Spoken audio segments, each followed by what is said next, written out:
Good evening and welcome to episode 54 of the Loaded Dice podcast. Hey. We have Doug. Hello. How's it going? Good, Doug. Very good. Well, and myself, Andrew. And that's all we have tonight because Rob's on his honeymoon. He sure is. I saw a photo. Best of luck. Yes. Well, I saw. He does not die. Well, I saw a photo of him earlier today standing on like the top of a glacier or something in New Zealand. Yeah. And he was looking very much the Bond villain. He was a little, actually. You know, helicopter in the background and all of that. So, yeah, as long as somebody doesn't push him into a crevasse, I think we should be all good and he'll be back next episode. That's right. He needs to beware of British tourists. Okay, so tonight's episode, we actually just came up with the show notes like 5 seconds ago, but we're going to have a bit of a... Not meant to tell them that. Well, yeah, this is how the sausages are made, guys. So it's kind of a hobby-focused episode, actually, having a look at the few things we have done. So Doug, being the owner and operator of Brush with Destiny Commission Studio, is going to be discussing all sorts of things about commission painting. So both from the point of view of being a commission painter as well as being a client, and basically how to get the best out of any sort of commission experience and making sure nothing goes wrong. Because we've sort of collectively heard quite a few horror stories over the last few weeks about all sorts of things going on worldwide and here in Australia. And I think a lot of what we've heard could probably be, fixed up really easily and stopped from happening in the first place with a few pointers. So once again, we're going to give a whole lot of unsolicited advice. But that's why you listen to us. That's right. We're going to have a bit of a chat about beginning to get into airbrushing, sort of not so much airbrushing techniques, but actually like the setup. And I think if I do get a little bit of free time, which is not really that likely, I might even try to do a quick airbrushing setup video for our channel. Just going through like some different things, because it's a question that pops up 10 times a day on Facebook. And I generally will throw out some info on like basic airbrushing setups and, good starter brushes. So I thought we'd add something in there. We're going to be talking about our Stygian Abyss 30K event series. We had an event a couple of days ago at the Games Cube. So we'll do a bit of probably a game rundown there and tell you what's going on with our campaign. And then we're going to round out the episode with the age-old question of Scout Sentinels or Armored Sentinels. Yeah, there is clearly only one answer, but you'll have to stay tuned. Yeah, that's it. And then the next one in the series from that will be which Hellhound is the best Hellhound, followed closely by Lehman Russ Exterminator's actually that garbage. The answer is yes. Yeah. That's right.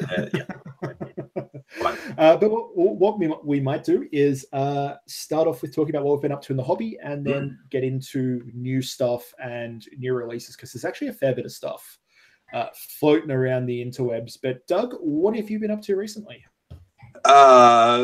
Painting scum mostly. So I've painted just a bit over 40 Cornate militia cultists in the last week. Right. So how do you like? Obviously, you're a commission painter. Like you've turned painting into, I was going to say an art form, but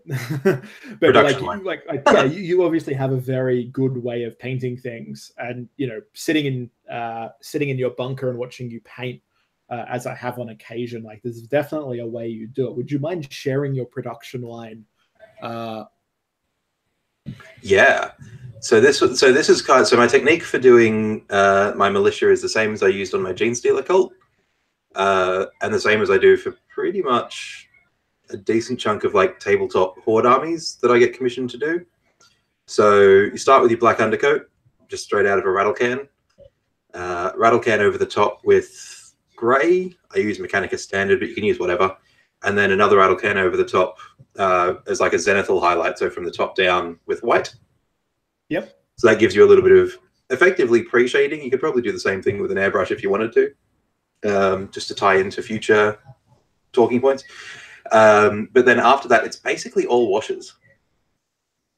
So So are you using Games Workshop washes? Are you making your own washes? Like, honestly, normally because I'm working on like industrial levels of militia, I try not to mix a color up, because if I mix a red and then use it for the first 50, I've then got to mix that exact same red for the next 250. yeah, exactly. So I'm just using them pretty much as is, which is perfectly fine. So normally at least one, normally two coats with a wash gives a little bit of a glaze effect. Okay. And because I've done all the pre-shading already, it actually kind of works out quite well as a bit of a ready-to-go shaded color, which has worked out quite well. So it still pulls in the recesses, obviously, and you still get the shading there, but you're also getting that extra shading from the black and the white, or from the black and the grey as you go. So for the corn guys, it was mostly flesh, which is nice because they're all shirtless, and then some red for the pants to tie them into the rest of the army, and then just picking out the metal with lead belcher with a black wash, and going from there. Yeah, no, very cool. Like, I think it's like I've tried a little bit of wash painting in the past when you know, like after I think I saw your Gene Stealer Cult guys the first time. I've sort of tried it out, and I think like, yeah, it's the perfect technique for production lighting stuff. Yeah. I think you've just got to, you know, and you can modulate colors pretty easily by, you know, how many coats of wash you do and those type of things. So no, I think that's a good thing. And if you like, if you want to share some of the share some photos of them onto the Facebook page at some point, people can kind of see what you're talking about. But if you're looking down the barrel of like, how many guys have you got in your cult army now? At the moment, I have 243. No, yes, 243, plus 18 Ogrins, plus vehicles, plus characters. Yeah. So you're on like the upper side of a fuck ton. Yeah, pretty much. The goal is, I mean, one of the cool things about Cult and Militia, and anyone who's listening who plays Cult and Militia will know this, is that at higher points levels for Horus Heresy games with Cult and Militia, you actually, points isn't the issue, the Force Org chart's the issue. And the time it takes to move the shit around the table, right? I mean, yeah, but you can manage that. You just got to kill the template shooting things really quick, and then you can just push things, and it doesn't matter. But yeah, so the goal is 300 cultists, and I'm slowly building the Slanesh Coven, which might be tomorrow's job. We'll see how we go. Not all of it. That would be insane. There's a lot of cultists. But so the corn one's wrapping up, which is good. So what are you using for the Slanesh guy? So run us through. I think you might have before, but for those that are playing at home, you've got like a section of cult dedicated to each god, right? Yeah. So I've got kind of, because there are 6 troop slots that I can fill with 50 levies each for 2 points a levy. I've decided to pretty much max that out and then go from there. So partially because I kind of wanted a bit of a Pantheon feel, and partially because I wanted to be able to identify different squads on the table, and not have them just sort of bleed into each other, because that's fucking ridiculous. I made each one kind of dedicated to a different god or godling, I guess, if you want to get technical. Yep. Some of them in the list. So obviously there were the big 4, Khorne, Slanesh, Nurgle, and Tzeentch. So for Khorne, I'm using the Blood Reavers, which are like the basic dudes from what is now the old Age of Sigmar starter set. Yep. Which was great because I picked up a bunch of them cheap. The Tzeentch guys are all Zangors. Yep. With a few of the Kyric acolytes mixed in just to round out the squad. So they're the more human-looking dudes with the birdie beaks and all that sort of stuff. Yep. Yeah. And then the Nurgle cult is all Poxwalkers, because I got a pretty good deal on a bunch of them too. And Plague Zombies feels pretty Nurgly. Yeah. Like, I think that's the best thing. It's either that or you're using Plague Bearers, right? Like, yeah, that's right. And I kind of didn't want to use demons necessarily. Yeah. And then Slanesh is the last one I'm working on, so I'll talk about the other 2 and then I'll circle back around to Slanesh. Okay. There's the Coven of the 13th God, which any old fantasy or current Age of Sigmar players will probably be able to pick up on. Lots of people with long snouts and rubbery tails. Yep, that enjoy hanging out in drain pipes and yeah, pretty much things like that. Yep, very cool. Yep. Which is kind of cool. And then the cult and militia that I ran last year was all using Genestealer cult minis, which is kind of what inspired me to split them up a bit because I could never tell who was in what squad. But I've kept one squad of them as kind of generic mutants, I guess, and a little bit of an unaligned mob. Yeah, perfect. And I think from what you've told me in the past and what we've sort of been chatting about from day to day is that you're it's still got that very industrial mining fodder feel to the army. Yeah, I mean, I'm trying to keep that a little bit, or at least sort of not have anybody look too fancy. Yeah, which is good. And then the Slaanesh Coven, which is the last one, I've actually okay. So some word association time, right? I say Slaanesh, you think chocolate. Cool. A normal person would think. yeah. I don't know, hentai and all that sort of fun stuff. Right. Tentacles in places tentacles shouldn't be. Yeah, pretty much. Lots of like schoolgirl outfits and blushing. But like, I was listening to, was it the Independent Characters that did a series on Chaos Resurgent a little while ago? Yeah. Actually, I just finished listening to the Zinch one, which I think was their last one. Yeah, the last one. Yeah. But they had a really good one on Slaanesh, thinking about Slaanesh sort of beyond that kind of sexual excess side of things. Yeah. And thinking about some of the other excesses that people indulge in, which inevitably lead them to Slaanesh. Yeah, well, you see, that's exactly the reason I said chocolate. Yeah, like the last few nights, I have been if anybody's listening to this and is anywhere near a Coles at the moment, they're selling those fun, like the bags of fun-sized chocolates for like $2. Oh shit, are they? Yeah. Well, so my local one, right? Like, and we'll be back in half an hour. No, that's fine. Continue. So Cadbury, like just normal Cadbury, like the fun-sized bars, flakes, twirls, picnics, like Violet Crumble or Crunchy, whatever the Cadbury's ones are, right? Like all of them, Freddo Frogs, Caramello Koalas, $2 for a bag of 12. Okay, that's good. So like, it's just been a case of just buy tons of those, chuck them in the fridge because like we usually have like a block of chocolate or something sitting around our house, and I don't eat a lot of chocolate. The last few days, holy shit, like so much chocolate. So much chocolate, like because it's so easy to eat, and it's all in the marketing. Like it's all like they're fun size, so you think you're having fun. Yeah. Well, halfway through your 10th bag, you achieve fucking demonhood or something with Slaanesh. Yeah, that's right. It's just building your own apotheosis through chocolate. Funny you should say that though, because I've basically gone with gluttony as my theme for my Slaanesh Coven. Yeah. That's right. You've got that like big dude on like the dais. Yeah. So if anyone plays or has seen the War Machine and Horde stuff, I'm using Dominar Resheth from the Scorn line. Yep. Who's basically this big fat bastard being carried around by a trio of like effectively tortured baby elephants. It's great. It's truly just like the height of Slaaneshiness. But anyway, so he's running around and he's got like your typical fat guy wipe-off rag on one side and a little Asian fan. And then on the other side of his thing, he's got like a goblet of wine and a bunch of sushi and just like a thing of grapes. So he's just this wonderfully characterful guy who's just, being lugged around because he obviously can't support his own weight anymore. It's a kind of Baron Harkonnen-ish, I guess. Yeah. Or like your average Walmart shopper. Yeah. Like good and proper, I wash myself with a rag on a stick kind of guy. Yeah.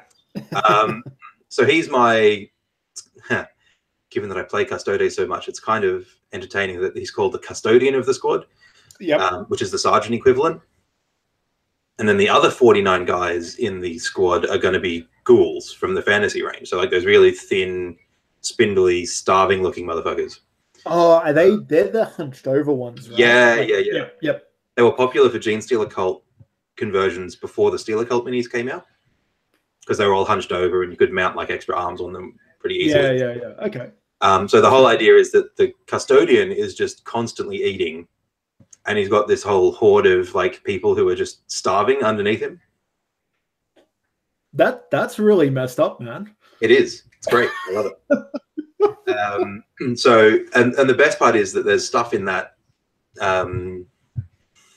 ghoul set which is just perfect for it, right? So there's like people gnawing flesh off of what are clearly human bones, people carrying around like half a skeleton. It's great. It's fantastic. Yeah, well, that's nice and twisted, which is exactly what you want for a Cults and Militia army. Yeah, well, that's what I figured, and I figured it was a way to do Slanesh without just buying 50 demonettes.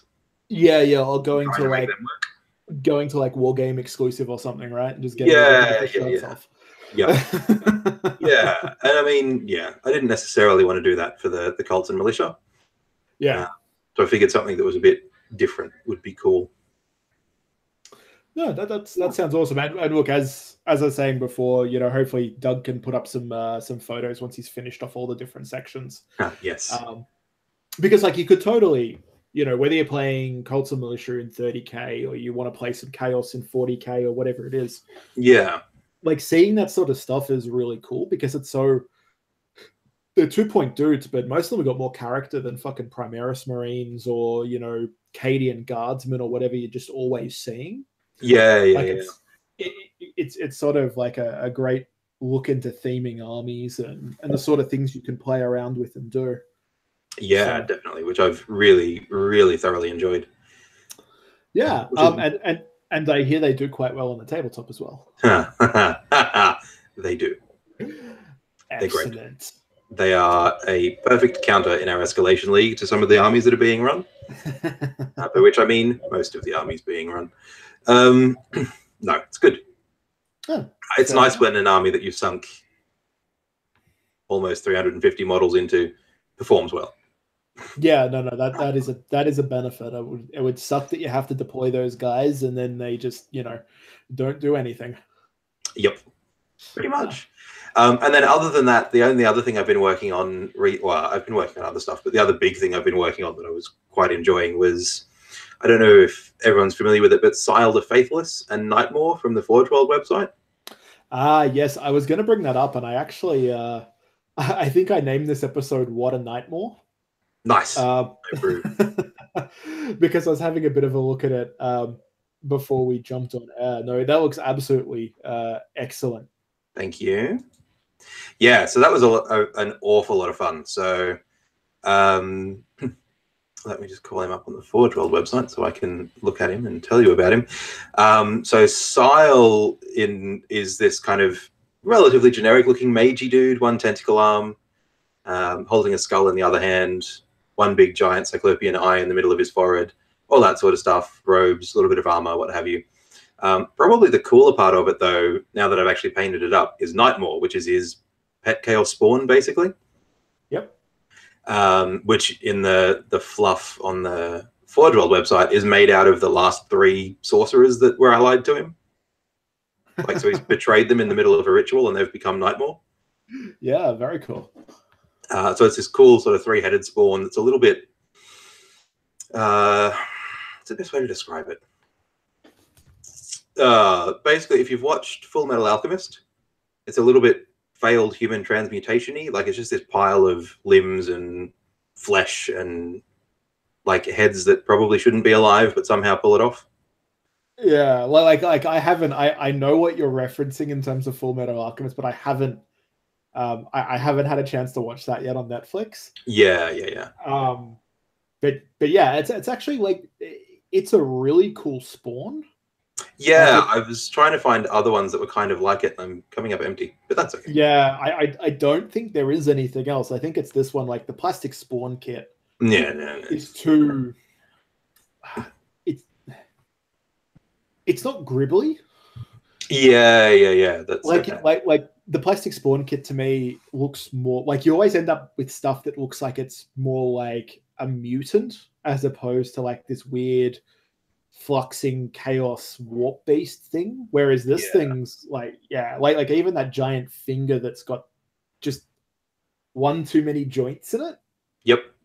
It is just really unsettling. And then like if you like, and I'm looking at the one on the Forge World website as well. And then if I jump over and have a look at the one that you've painted, like it's something from like a Blanche poster. Oh well, thanks.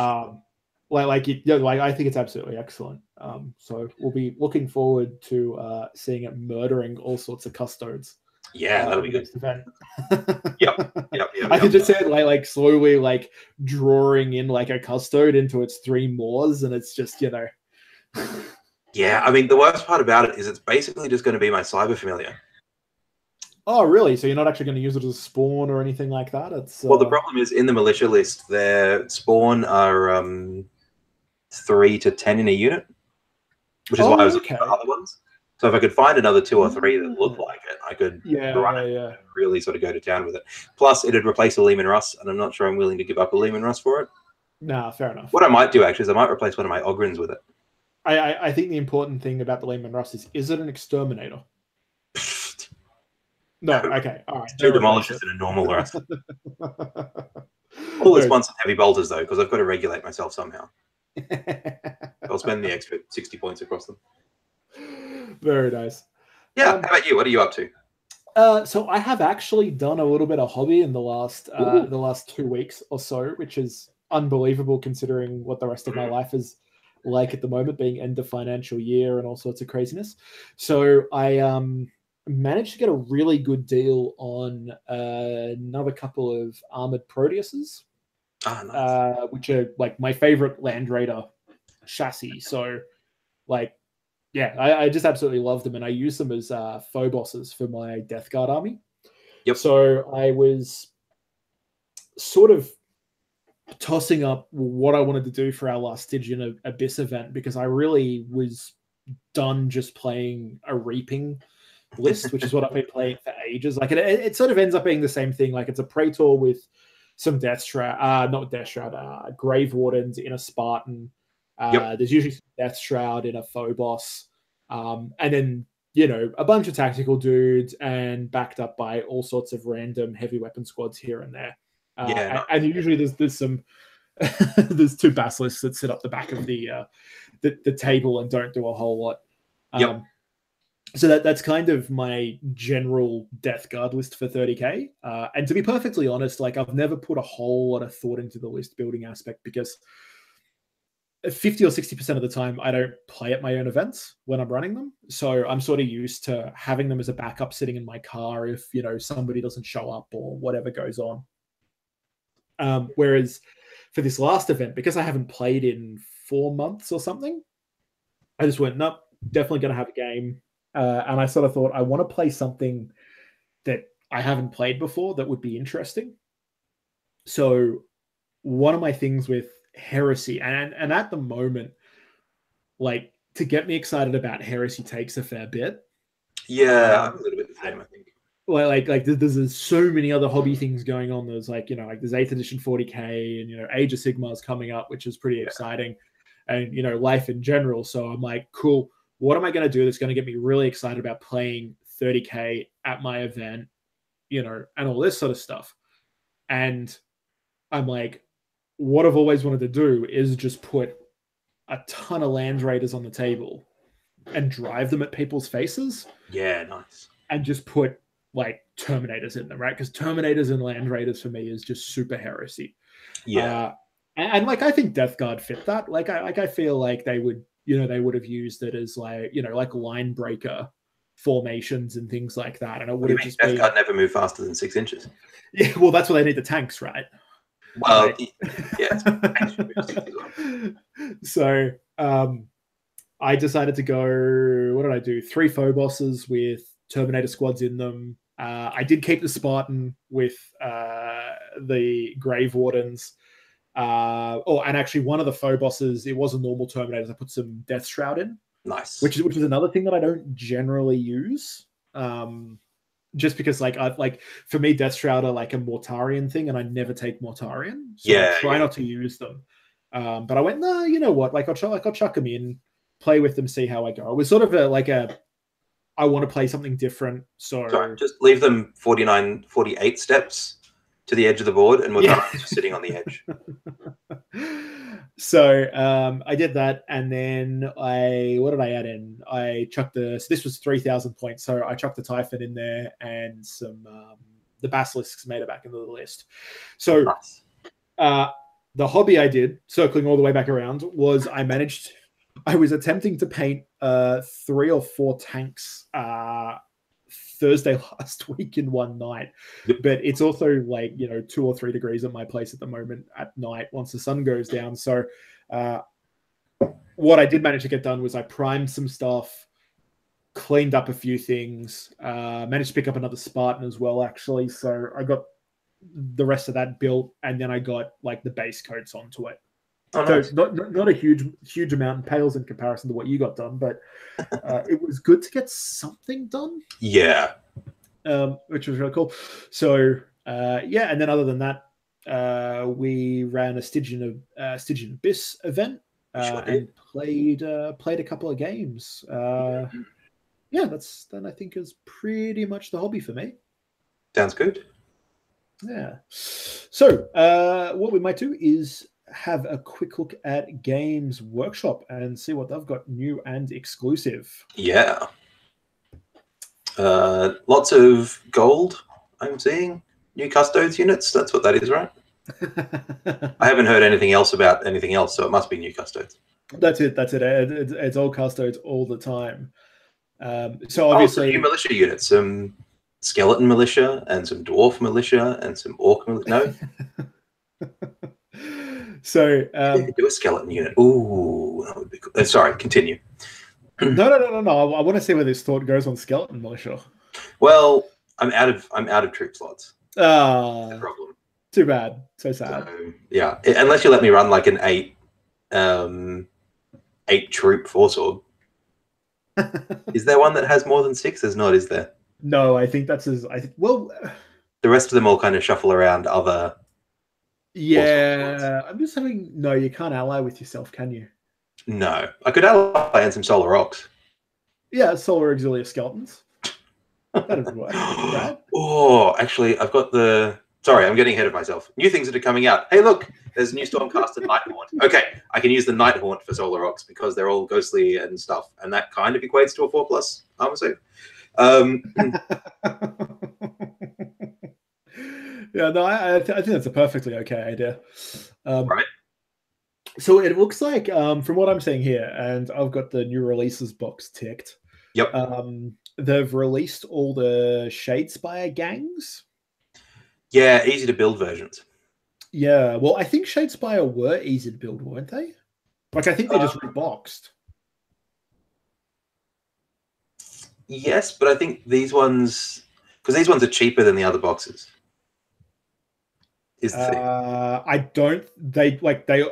The Shadespire ones have the cards and everything in it, so I'm guessing that's the only difference is these don't have these ones. These don't have Shadespire cards in them. It's just the miniatures. So Steelheart's. Oh yeah, no, you're right. It is just like three like. 3 Stormcasts and a card for using them in Age of Sigmar. Okay, that makes more sense because I know when they first announced them, they were talking about using them and painting them up differently as your like inspired units for Shadespire. And so you just swap out the models. Yes. That makes a lot more sense. Yep. Cool. Okay, looks so they're all there. It's exactly the same kits. Yep, cool. Some easy to build collections for Marines and Death Guard, which is kind of cool. Do we want to have a quick chat about Knights? Knights are cool. That's one of my other hobby progress things. I built and painted a Valiant, but that's not as impressive, right? No. We'll just throw in building and painting a fucking gigantic Knight just in with everything else you've done in the last 48 hours. Yeah, pretty much. So obviously well, I bought some Helverins today, so tomorrow morning they'll be done. Yeah, they'll be done by the end of this class. They'll be done. Actually, that's what we should do. Is we should actually turn the video on and just like make you build and paint stuff as we're talking, and you can see how quick it fucking happens. I actually get through most of that Slanesh cult, I think, in the time it takes us to record one of these. That's scary. But anyway. We just have to speed up how fucking long it takes us to record these things. That's what I'm fucking hearing out of that. So obviously the additions to the Imperial Knights Codex is the Valiant, the Castellan, and the Helverins. Yep. Which are all very, very cool. So, you know, I'm sure people have heard on a million other podcasts and Facebook pages and all that sort of stuff. So, Doug, what did you end up getting? You got a Valiant at the end, didn't you? So yeah, so I'd originally sort of pre-ordered partially because I thought that it was a double kit, and it's not. Yep. So you've got to be careful. If you want the Castellan, you've got to buy the Castellan. If you want the Valiant, you've got to buy the Valiant, which is a little bit shitty because, for example, with the Sisters of Slaughter and Daughters of Cain, there are two option kit, right? You can build either the Sisters of Slaughter or just the normal witches. Yeah. But they sell them both as separate boxes. So I just wasn't really paying attention. And by the time I'd finally sorted everything out and swapped it over to the Valiant, it was a whole thing. But I got a Valiant. Partially because I want to be able to scream, "Fire the SS Claw!" every time I shoot the Thundercoil Harpoon. Yeah. That will be excellent. Do you remember when we promise it won't ever get annoying. Do you remember when we were a kid and like you'd have the spring-loaded like missile launcher? Like, yes, that's what I thought of too. Yeah. I just want like a little like trigger on the back of it and a spring inside that lasts like, I don't know, maybe 3 times, and then you have to replace it with like a spring out of a ballpoint pen or something, like out of a that's right. Yeah. Yes. So obviously the Valiant's the guy with the giant harpoon and the triple. The triple flamer, yeah. Yeah, I guess it's a flamer, yeah. Well, it's heavy 3d6 in a range of like 18 inches or something. Yeah. It's insane. And basically, if you charge it, you die. I was just going to say, it's basically an unchargeable model because you're either going to get getting the Overwatch hit on the harpoon as well. That would fuck someone over so badly. Yeah, yeah. And isn't there like one of the night houses you can Overwatch on a 5 or something? The Codex is in the bunker and I'm in my house. Sadly, I can't. Right. If I should have been prepared. My apologies. But there is one. I think I'm going to go in the end. House Raven. Actually, Warhammer Community will have this information. So House Raven is the Mechanicum household that they always show, isn't it? Yeah, it's the red one. I think. Yes. I think the Valiant's actually House Raven in all the pictures and stuff. Okay. See, I'm very uninitiated when it comes to knights. Like I've never, like I've got a knight, yeah, which is one of the Forge World Cerastus Knight chassis. So the plastic ones, like I never really liked them when they first came out all those years ago. Yeah, like they were cool. Don't get me wrong, but I never played with the kit. I never really like played against them in 7th edition. I saw them occasionally. Yeah. At Heresy events, but they were generally like Cerastus Knights that made their way to Heresy events. Yep. So yeah, like as far as like 40k Knight households and whatnot go, I'm not really the guy to talk to about that sort of stuff. Makes sense.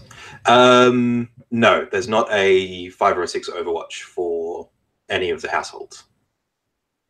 Right. Just as a heads up. I think there might be a stratagem for it. Yeah, I feel like there was something where you could boost your Overwatch, or you could. Yeah, I thought there was something you could do that I heard somebody talking about. I suspect so, but that's okay. So I'm running so when I picked mine, because I'm running the Sabbath Worlds Crusade stuff, so like Gaunt's Ghosts and what have you. I wanted my knights to kind of tie into that, so I'm making them Forge World Urdesh, which, if you read Gaunt's Ghosts, is the Forge World in the Sabbath Worlds sort of cluster. That constantly gets overrun and taken back and overrun. That is just constantly being taken over by chaos. And then they pump out a bunch of tanks and shit, and it all goes to like the Blood Pact or whatever cult took it. And then the Imperium takes it back. And so I kind of wanted, so kind of my only big one's the Valiant. So I figure, they'll keep a Valiant up and running, and then a bunch of armigers to kind of run around with it. So it's like the one big thing, and then some like little scouts and stuff. Yeah, I think that's a good way to do it, and like obviously it gives you a few options for playing, 40k or 30k or whatever you want to do with them. Yep. Which is as long as they are, they do move themselves and give us the 30k rules for the armigers and whatnot. Yes, that would be ideal. But then, of course, because I also like to occasionally win games, I made them House Raven. So House Raven's household trait is after advancing, heavy weapons become assault weapons, and assault weapons don't suffer the hit roll penalty when they're fired after you advance. Oh, very cool. So you can basically gun it forwards and still unload with everything. Yeah, no. So I have an Assault 1 Thundercoil Harpoon. And what are the autocannons on the Helverin, which is sort of like the standout to me? Yep. Are they heavies? Let's have a look. They are looking at 1D4chan because that's clearly the best source for this sort of shit. Yeah. 60-inch, heavy 2D3, strength 7, AP -1, 3 damage. So they're actually really fucking good. Yeah, no, they like, to me, they were seriously the standouts, and I think they're like 125 or 140 points in 40k. Yeah. Like as I said, I'm not the night guy. I'm just going off what I've read in different articles and things. Like I just wow. Why am I even running Warglaves? Yeah. Like, I'll just take Helverins. Yeah, like the Helverins are awesome, and there's a 3 damage autocannons. Yes, please. And there is a I don't know if it's a specific household one or whether it's a generic stratagem, but there's like a 1-point stratagem you can use before the game that's like Storm of Iron or Storm of Steel, and it gives all the stubbers in your army, right, that are on a Questoris Knight become -1 AP. Oh, Iron Hail Heavy Stubbers? That's it. Yep. So that's Questor Imperialis specific. So any of the non-Mechanicus indentured households can use it.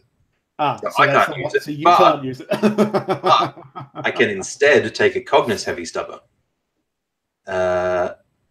So Heavy Stubbers fire after advancing with a -2 penalty. Oh, whatever. Who cares? In addition, you Overwatch at full ballistic skill with Heavy Stubbers. That's also not that great. What are you talking about? That's clearly going to kill Guilliman every time, right? Yeah. That's the same reason that I used to put Heavy Stubbers on every single guard tank I had, right? It's totally worth those 3 points. The amount of times I've killed Necron Wraiths with like Storm Bolters or Stubbers or something, it's great. So that's really cool. Actually, one of the coolest things in the new Knight decks is actually the free blade rules. Yes, this is like your make your own Knight. Yeah, it's like a build a hero generator. Kind of yeah. Yep. So it's this really cool thing where you can either what is it? So you've got this list of qualities and burdens. So basically your qualities are those things that make your free blade a hero, and the burdens are the like tragic backstory, basically. Yep. So stuff like, what have we got? Mysterious Guardian is a quality, for example, which allows you to make heroic interventions as if you were a character from 6 inches away. So you charge a squad of guardsmen and the knight next to them intervenes, which is kind of nice. But then your burdens are things like Haunted by Failure. You must re-roll hit rolls of 6. So you've got to, you've got to re-roll your really successful hits because clearly something's gone wrong before. Yeah. Or Weary Machine Spirit, which is nuts. So you count half of your wounds left for the purposes of your damage chart. Oh wow, that's kind of massive. Yeah. Okay. So you can either pick one one quality and 2 burdens, or you can roll for 2 qualities and roll for 1 burden. If you know what I mean. So you can so if you randomly select, you get 2 qualities and 1 burden. Yeah, okay. If you manually select, you get 1 quality and 2 burdens. Yeah. That's kind of cool. Yeah, it's just this cool little thing. Yeah, like I like that sort of stuff, and it's like obviously being a free blade, like it's just one knight, right? Yeah, that's right. Adding to something makes them a bit more of a character, which I like. Yeah. No, like that'd be a cool jumping off point if you wanted to start. Well, like start a knight army, and 2, like do some sort of cool narrative campaign where maybe everybody takes like a knight, or like one side has this free blade, and it's all centered around like whatever his quest is, or if he's got some, like, you could use his burdens and he has to like write some sort of terrible, shameful chapter in his history. Yep. Yeah, that's pretty cool. Make an Armiger a free blade? That would be insane. Well, armatures are supposed to be like they're squires, right? Like they're Yeah, but how cool would it be to have like one armature as the last remaining asshole? Just gets slaughtered at some stage. I don't think you can, but that's okay. There's a whole bunch of things that armatures can't do, which is fair enough because they're a nice, cheap knight. Yep, like I reckon they probably can't vote. Yeah, probably not. You know, being you certainly don't get any system. command points out of them. Yeah, no, I thought that was interesting that they didn't go for that. Yeah, I mean, it's a good way to interesting in a good way, but interesting in that like it shows somebody's thinking down that pathway of what would happen if you let them take armatures and then get them the points. Yeah, definitely. Like I like that they've sort of said, you know, well, like obviously you can still like chuck like Imperial Guard in with them, and I think everything I've read and heard is you still want an Imperial Guard command point back. Oh yeah, but you're running Imperium, so you're running a Guard battalion somewhere in there for the command points. Yeah, but like it's kind of cool that they're thinking in that way, and they're like, we want to give you some cool stratagems and cool stuff, but at the same time we have to temper that somehow. Yeah, that's right. Ooh, sorry, I'm reading through the relics. The Helm Dominatus. At the start of the shooting or fight phase, pick an enemy unit within 24 inches. Until the end of the fight phase, all armatures within 6 inches of the bearer add 1 to their hit rolls against that unit. Jesus, just keep that inside of a swarm of bloody Helverins. Yeah, put it on the Valiant and then just have Helverins running next to it. Whew, it's going to hurt. Yeah, very, very nice. Anyway. And obviously the you know, back to the actual models, there's an absolute ton you can do with them. I'm sure everybody's already seen all the armatures running around on. Yeah, there's so many cool armature conversions on Facebook. Yeah, like Onager Dune Crawler. Yeah, Dune Crawler legs with the armature top. That works much better for the autocannon for the Helverins than the Warglaves.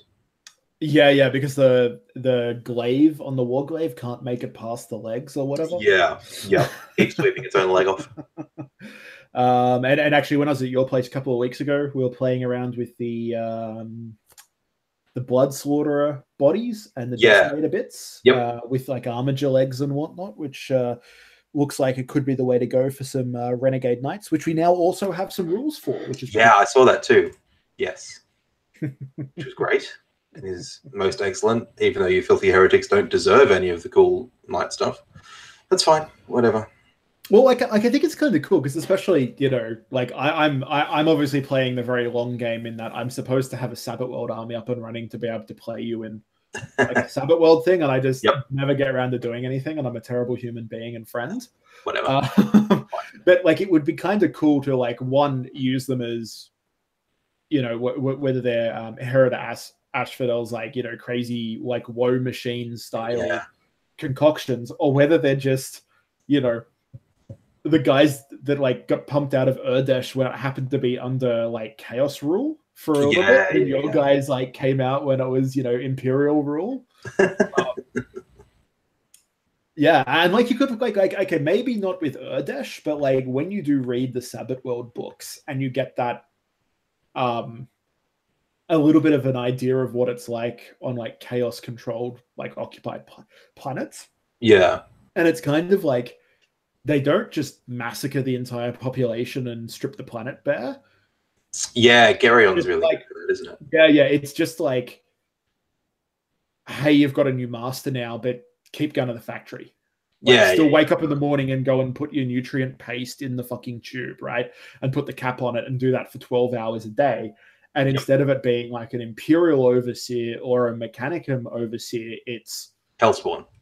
Yeah, exactly. It's it's something like that. But at the end of the day, if you're the poor guy putting nutrient paste in the nutrient paste tube for, you know, 18 hours a day or whatever, your life really hasn't gotten any worse and hasn't gotten any better. Like, it's just, if you don't want to die, you just keep doing what you've been doing. And I kind of wonder whether like it would be the same with the whatever the thralls are that are like, you know, bolting this stuff together on Urdesh. It's kind of like, half of it would be servitors, right? Like, you'd imagine that a lot of it would be servitors, or at least, you know, partly mind wiped guys that it's just like press the button and the production line starts rolling. Honestly, I reckon the Imperium's probably going to be worse for that sort of total destruction, scorched earth thing, because they're going to want to purge the chaos taint, right? So, oh yeah, yeah, they're yeah. more likely to when they take massacre it back. civilian population than replace it with an entirely new lobotomized workforce. Yeah, no, that's exactly correct. So I think, Yep. yeah, if I actually get off my house and do something, that's probably. I feel terrible because I talk about this all the time, and I'm like, I haven't done anything, and you're like, they're painting like 10 armies a day, and yeah. Yeah, well, I've now finished my Death Watch too. Oh God. Turned out a Corvus Black Star, which was really quite fun actually. Kind of want to do another one, but I don't need it. All right, Doug, we're done with hobby progress here, man. Like, you can just stop. That's right. Sorry, we're talking about new stuff. Actually, one of the other really cool things that came out with the Knights was their data sheet card set. Yeah, these were like the bigger, like, are they A? No, they're not an A. What size They're not really an A size, to be honest. DL size? Is that the size I'm thinking? How big's a DL? I think DL's like for those big envelopes. Yeah, maybe then. Actually, maybe A6. A6, maybe? Okay. Yep, cool. Because they're not quite A5. Like, they're nowhere near A5. They're maybe an A6-ish, maybe. But basically, they're this... oh, actually, there's a proper one. A7, maybe even. They're not big. Okay. The text size is about the same size as in the Codex. So they're not particularly sizable. But they're basically like little individual card stat lines, basically, for all of your knights. Yeah, perfect. And if you're going to do it with any army, I guess knights is the sensible one, right? Yeah, yeah. Well, look, I imagine somewhere at Games Workshop there is a feeling that that's the way they're going to end up going with a lot of their armies. Yeah. Like we've already seen a lot of people outside of Games Workshop, like most games are run off cards and data sheets like that. Like, you know, all the Fantasy Flight games are like that. I think War Machine's like that. Yeah, War Machine and Hordes have been running off cards for forever. Yeah, like it's actually almost the standard. The idea that you've got all your rules in a book you have to constantly flick through is kind of a bit weird. Yeah.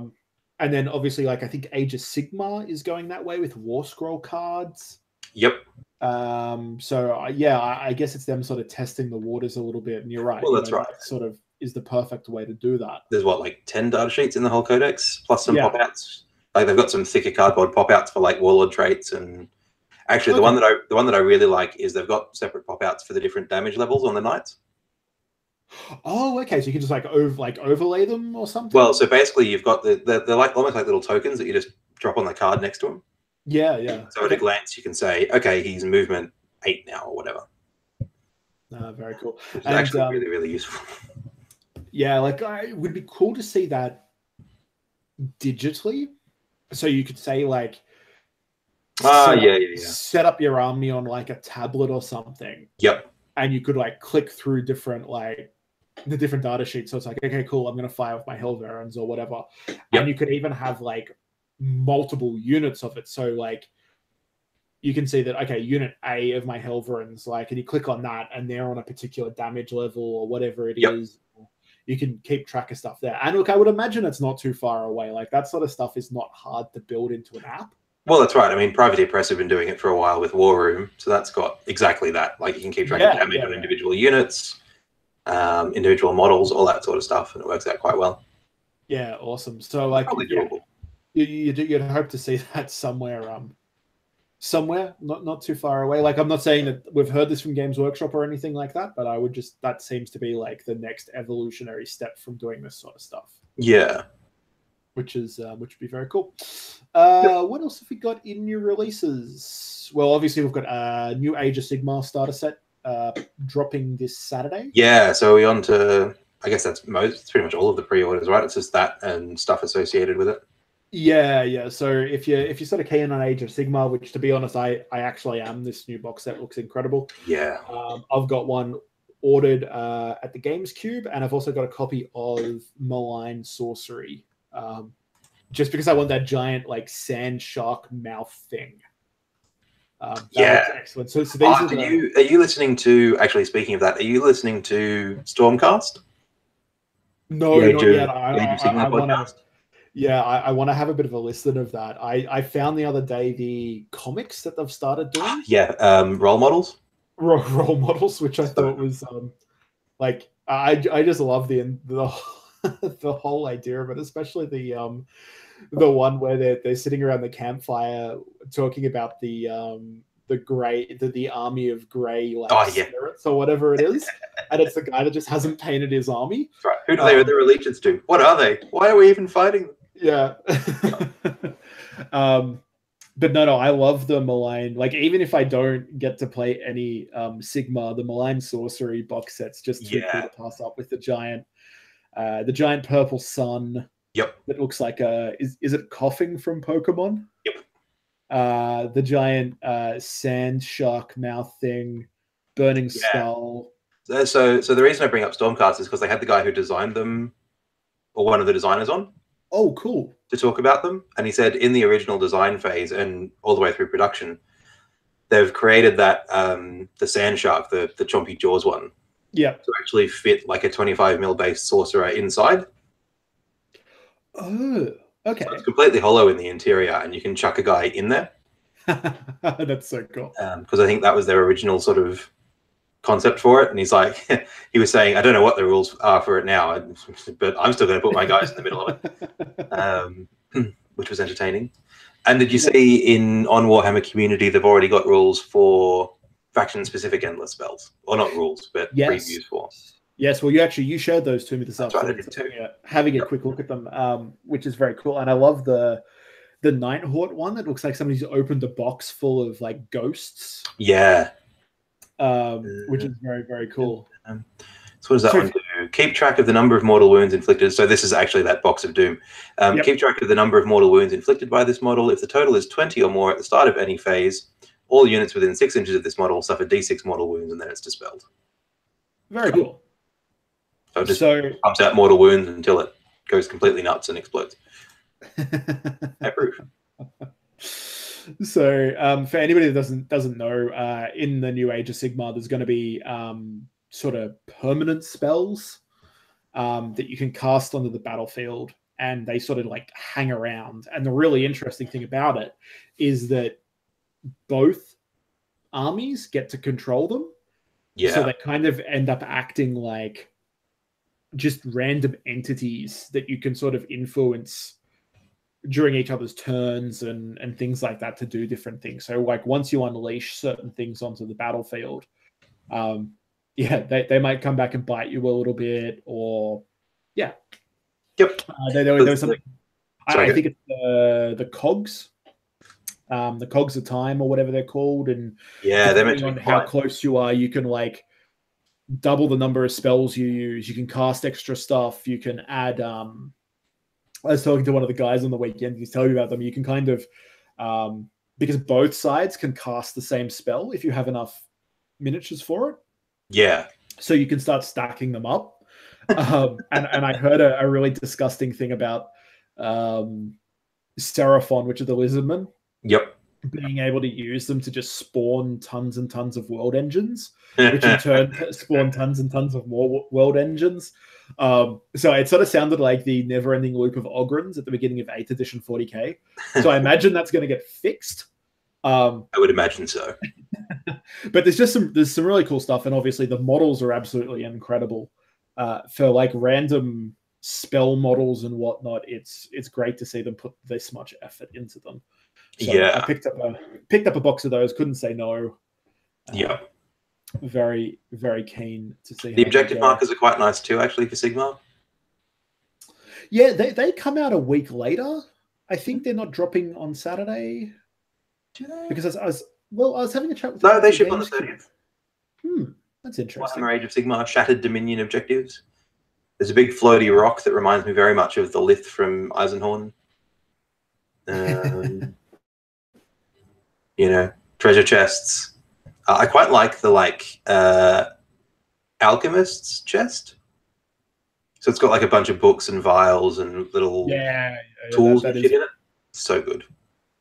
Yeah. I mean, pile of swords, sure, whatever. But yeah, I love the head with the axe. Yeah, with the axe in it.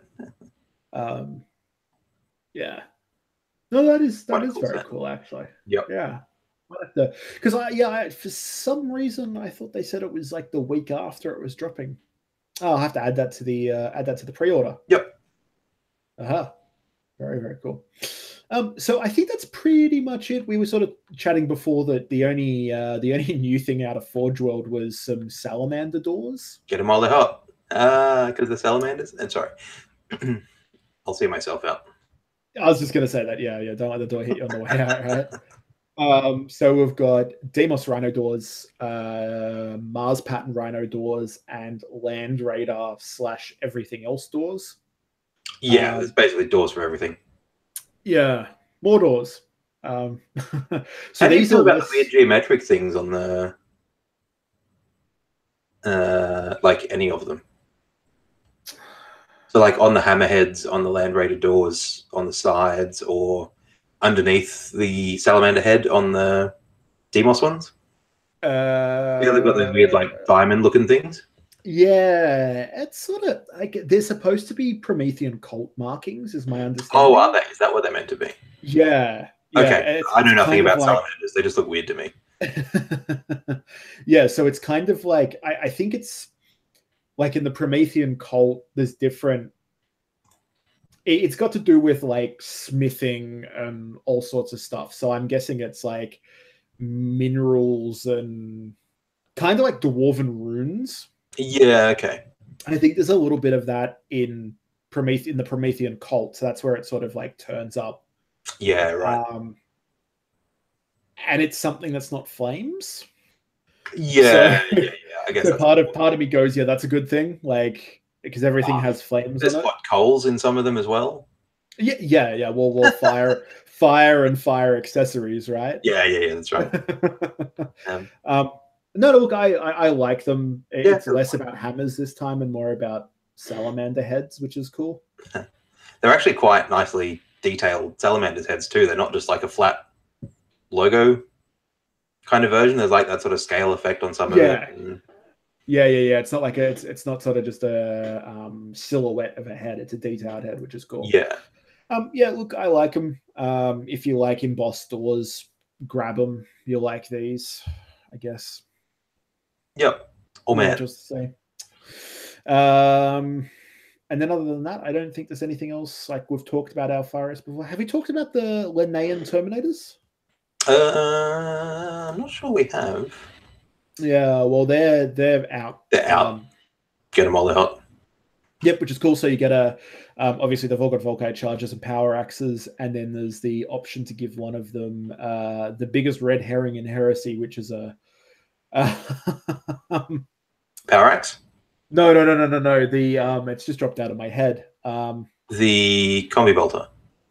No, I know what you mean. It's the conversion beamer. Conversion beamer. Sorry, that was the word I was looking for. I was about to say the template thing that gets shitter the closer you get to somebody. Yeah, that's the one. So the closer you get to hitting somebody with your power axe or getting into range with your charges, the worse it's going to get. So you either put them up the back of the table on like an objective and waste 200 something points on them. Yep.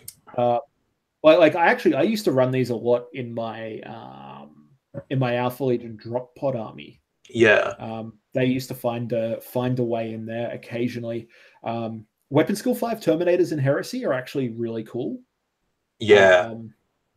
It's like they're just they're just very, very cool. Obviously, Volkites are good. You don't ever give them a conversion beamer. You just give them Volkites, leave them with power axes, and they generally do quite well. These guys look awesome, like everything else for Alpha Legion. Like part of me still goes they're way too ornate, but at least they're all ornate together. Yeah. There's a bit of uniformity to them. Yeah, which is kind of doing whatever. Which is pretty cool. So you can get 5 of those for £60 if you're an Alpha Legion player. So I might have to put an order in for those sometime down the track and add them to the Alpha Legion army, but not anytime soon, I don't think. No, you have Blood Pact to paint first. That's it, Blood Pact and Renegade Helvirons. Okay, so cool. That's pretty much everything that's new. I don't think there's anything else.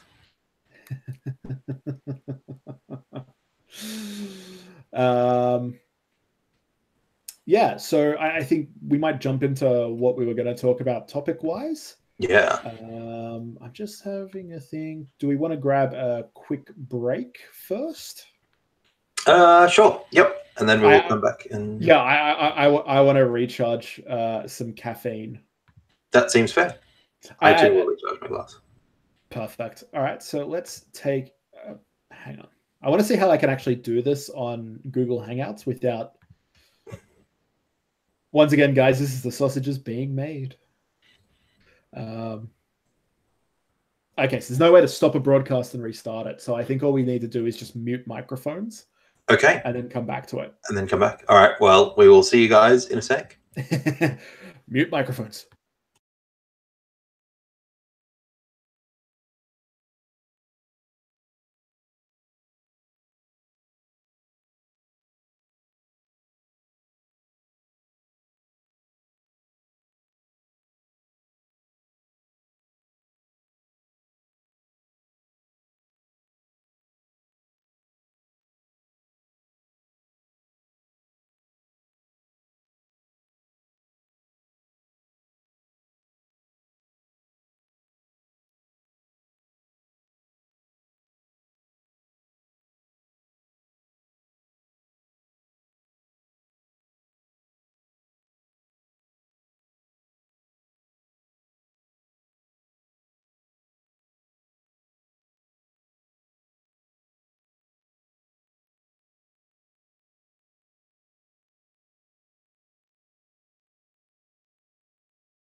And we're back. Yes, we are. Excellent. Great. Good. I have successfully unmuted myself. Hooray. Perfect. Yeah, and if anybody's been playing along on our Facebook page, where we put up a little bit earlier, Ask Us Anything, my lovely wife actually jumped on. And yes, I just saw that. and asked me to grab her a bottle of water because she's currently crashed out in the other room watching DVDs. Well, I do manly things. And actually, we should at some point get to what's going on the Ask Us Anything page. Actually, it's quite tame today compared to a lot of other times we've put stuff up. Yeah, nobody seems to have called anyone a cunt yet, so... Yeah. Oh, look, I feel like my wife might have gone that way if I hadn't have grabbed her a bottle of water as she asked. Okay, but before we get onto that, we were going to have a quick chat about commission painting and some of the things that we've heard recently. So, look, starting off, if anybody wants us to like start outing people that we've heard doing dodgy shit, we're not going to do that. No. Because I don't have the money for lawyers. Not that I imagine most commission painters do either, but it's still not particularly nice. And as I said, like, I think every story I've heard recently about bad commission painting experiences, it's almost, I feel like there seems to be a bit of wrong on both sides. Yeah. Both on the commission painter side and on the client side, except for in one case I've heard recently that seemed to be entirely on the commission painter's side of things. But yeah, whether that was because the person really had no idea how to run a business or what it was. And look, before I throw it over to you, Doug, my thoughts on the matter, and to give people an idea, it's like the sort of things we've heard is commission painters not delivering, clients not wanting to pay for things, clients expecting things to basically be done at dog speed. So kind of like, hey, I shipped my model to you yesterday. Why isn't it returned and painted and it's 6 hours later? Well, okay, maybe not that bad, but getting pretty close to it. Clients, and look, this happens in any sort of service industry as well. I don't think this is purely commission painters, but clients changing stuff a million times and not realizing that that's doubling, tripling, quadrupling your time, and not wanting to pay for things like that. One that I came across completely by accident the other day, where was actually commission painters ripping off other commission painters in regards to color schemes, passing off work as their own, and using it to like steal clients. All sorts of insane things like that. So there's some things where I think like there's blame shared between both parties. Some things where people are just being absolute cunt waffles about things. But as we said, we're not going to name names or anything like that, because it's not worth the shitstorm that would occur. But this is just a case of, be informed and be safe. Yes. That seems fair. So like I think the biggest thing is, obviously commission painting. When I grew up playing the hobby, if there were commission painters around, which I imagine there were, like there were outside of like the Warhammer hobby. Like in historicals, I know from being like one of the stores I used to frequent was Tin Soldier in the city. So there was always Games Workshop and then there was Tin Soldier, and they were the two hobby stores you kind of like went between. And when you went to Tin Soldier, they had these gigantic display cabinets with pre-painted armies in them that you could buy. So you could go there and like occasionally they had like Warhammer armies, but a lot of the time they were historicals.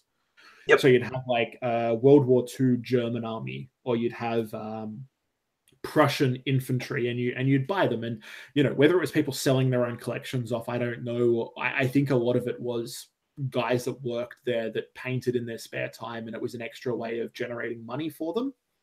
And you saw what you were buying, and you were buying that unit or that army off that shelf as is, and there was usually a little price tag in front of it, right? $700 for this army, and you'd go, hey, I want this. Here's $700, and there you go. You know exactly what you're getting. It's already pre-painted for you.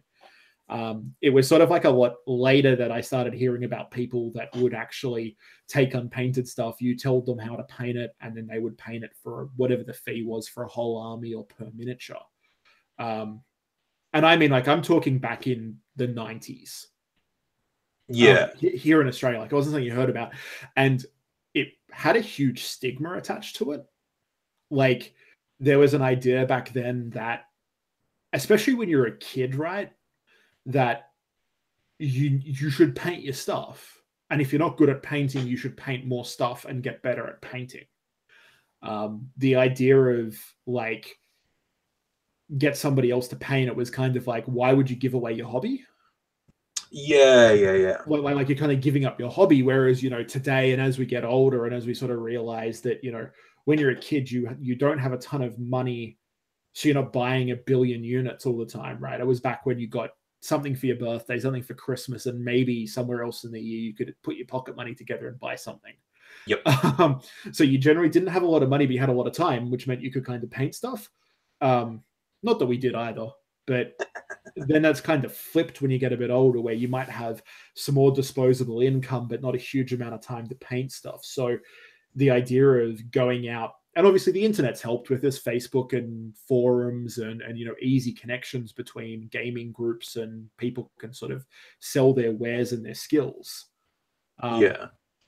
So I think, it's important that if you're going to engage in either being a commission painter or being a client of a commission painter, that, like, you kind of understand how it works.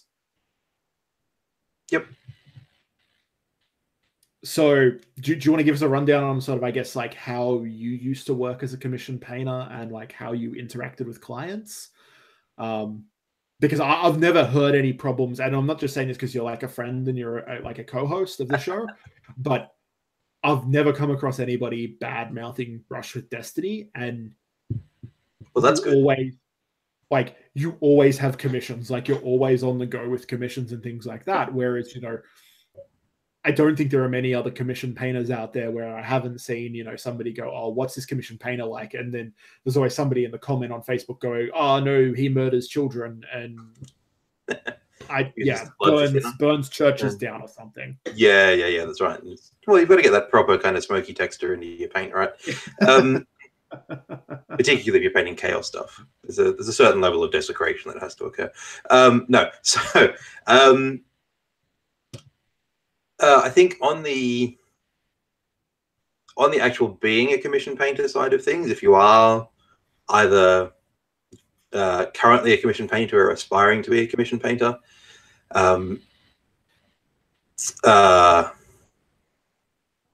okay, here we go. Commission painting is a lot like a successful marriage.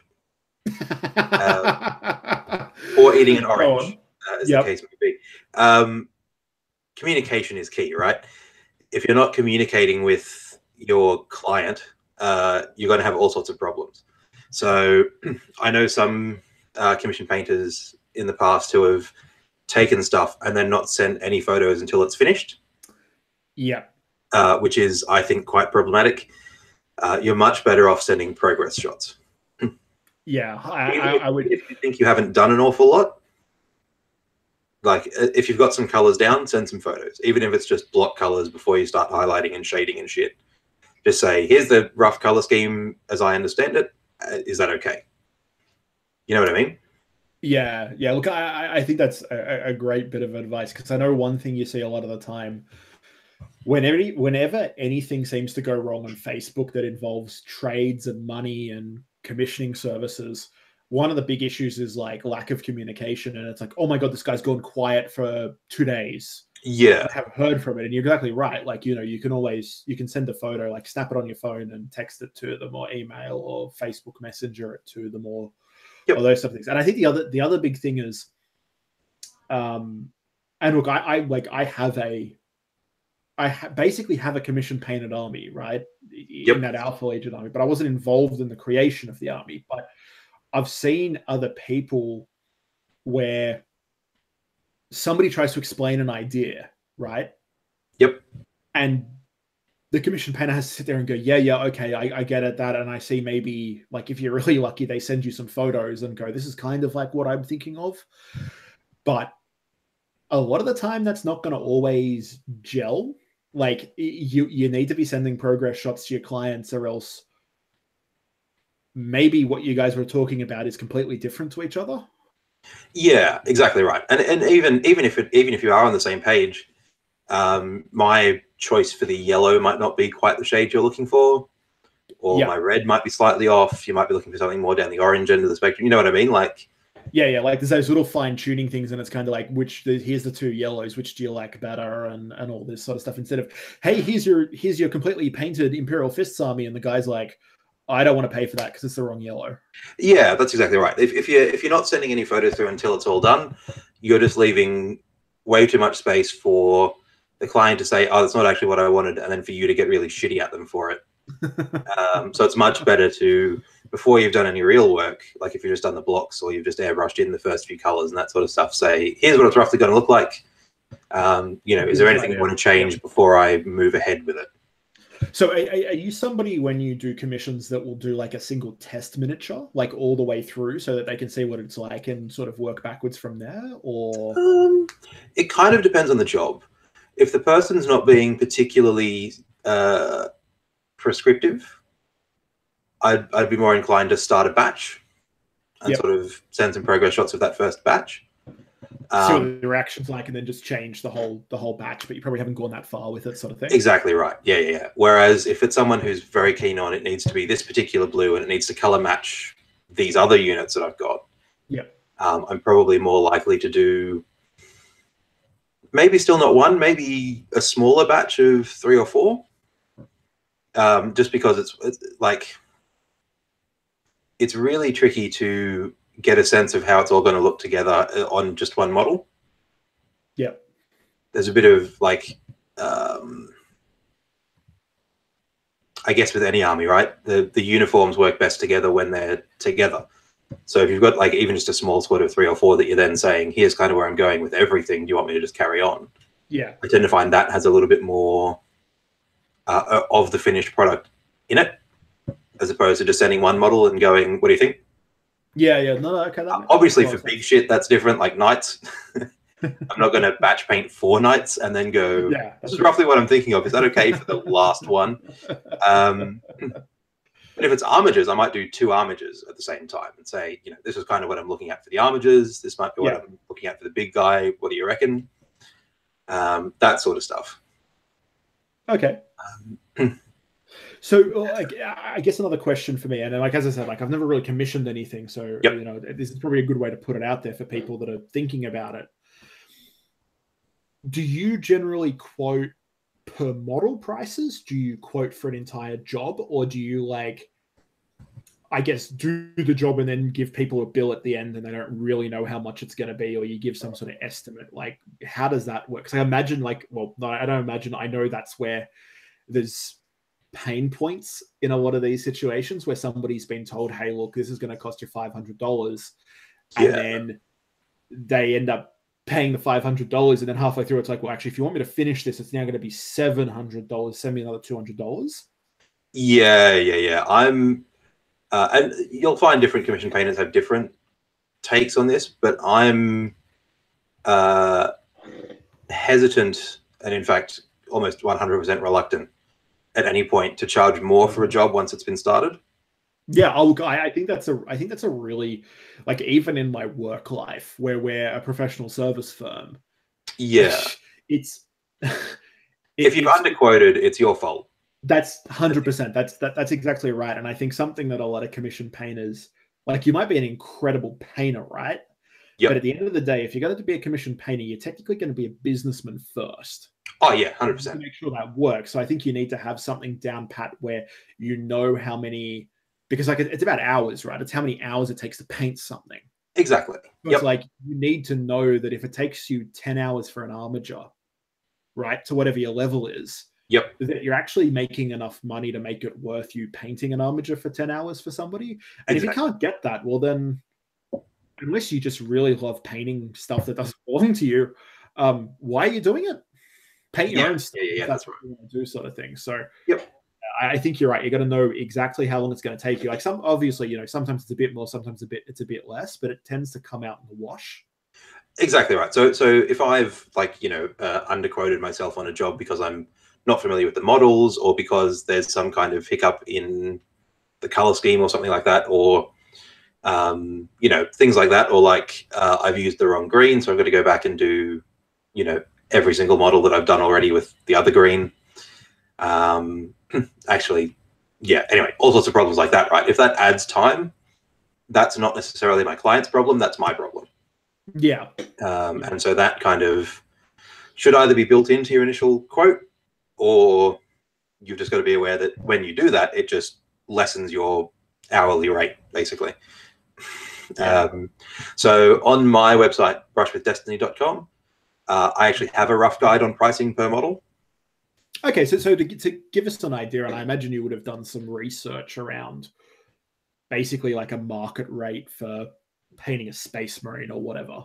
Yeah, it's actually it's not super tricky. You'll find a lot of, well, not a lot of, but quite a few commission painters will put up their prices per model or per unit or something like that. Yeah, okay. And to a few different qualities, or levels of paint, I guess.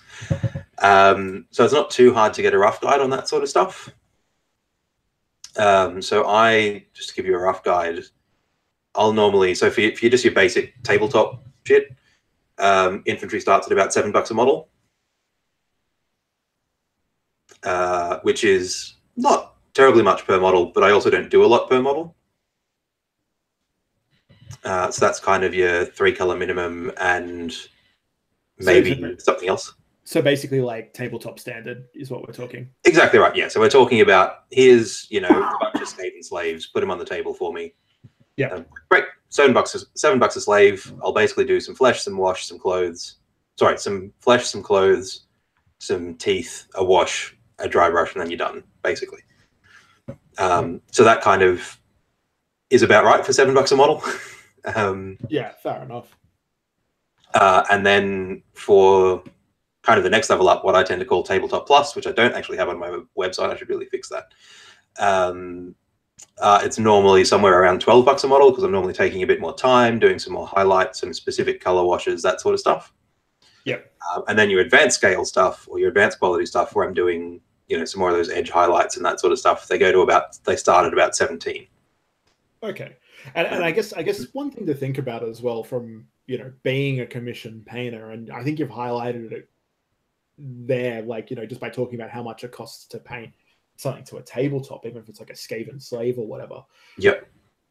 Unless you have a great system to crank this stuff out, like you obviously do that you were talking about at the beginning of the episode and whatnot. Yeah. From talking to quite a few commission painters, like you have to have that sort of system, or else you're not going to make minimum wage. Exactly. For your time. And in Australia, let's just say minimum wage is $18 an hour. It's somewhere around that, depending on your industry. Right? But if you make $18 an hour, you're doing kind of okay.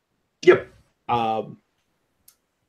So you need to be painting three models, 2.5, 3 models in an hour. Yeah. Yeah. In an hour. Now, that's 20 minutes a model.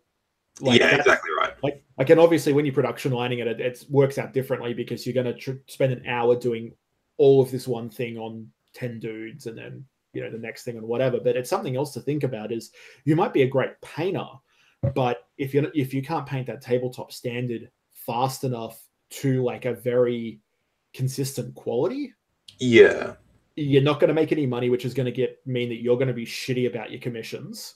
Yep. Your client's going to get the shits if the consistency isn't there. If they can see a difference, if they can work out which is the first guy you painted in that unit and the last guy you painted in that unit. Yeah, that's a problem. That's going to cause you problems. And obviously, you don't want to take on a massive commission and get halfway through it and be like, fuck, I really just don't want to do this. And because you're going to have to refund all the money or it's not going to be good. Yep. It's going to cause you problems. And I think the other big thing is, as good as Facebook is, as good as the forums are, as at getting you the good stuff about your company out there, it only takes one person having a bad experience to go and trash you every single time you try and advertise your work, or somebody else advertises your work for you. And I've seen it happen so many times. This is where we get some of these horror stories from about, commissions that didn't get finished. Or one I heard was somebody commissioned a single miniature, right? It was a centerpiece miniature, right? And they talked to the commission artist who, does a lot of commissions. And the guy said, look, no worries. I reckon this is going to take me 2 weeks. And it's going to cost you X amount. Pay half now. Send me the miniature. Pay the second half on completion, right? It's going to take 2 weeks. Yeah, I think it was 2 weeks. That was in November last year. Yeah. And it's still... He hasn't got it back. Yeah. And you kind of go, what happened? What's going on in that time that just means that this one single miniature has not been delivered, right? Or hasn't been refunded or whatever it is. And as good as all the other work this guy does, every time I look at this guy's work, that's the thing I'm going to be thinking of. And considering I saw that on a completely public Facebook post. Yeah, that's right. That probably had 100 or 150 comments on it. You're going to have a hard time walking that back and making that better for anybody involved in it, let alone the random guy that's seen it on Facebook and jumped in on a comment thread, or not even posted and just gone, oh shit, that's not good, I wouldn't use that guy. Yeah, that's right. And I feel like that's that whole kind of rant from you has touched on a few different things that are probably worth talking about at least a little bit more. Yeah. Things like, if you're a painter, know your limits, know what you can do in a block of time. So don't commit to, doing 3 armies in a month if you can't paint 3 armies in a month. stick to your deadlines wherever possible. I mean, obviously some things come up and you might be, a week or or a month even out. I've had ones where, particularly over, because I teach with TAFE normally, which means that the sort of the holiday breaks are when I do most of my commission stuff. Christmas last year, I had much less free time than I thought I was going to have, which meant that a lot of the commissions that I thought I'd get done before Christmas, I didn't actually get done until about February. But when that happens, you need to be clear about that. So that comes back to that communication thing, right? Talk about it, send a message out and say, hey, I know I said I'd get this done by, December or whatever, but it's not going to happen. And if that's a problem, then either offer to send the models back and just kind of pay for whatever's already done, or offer a bit of a discount on the rest of it, that sort of stuff. Be business savvy, I guess.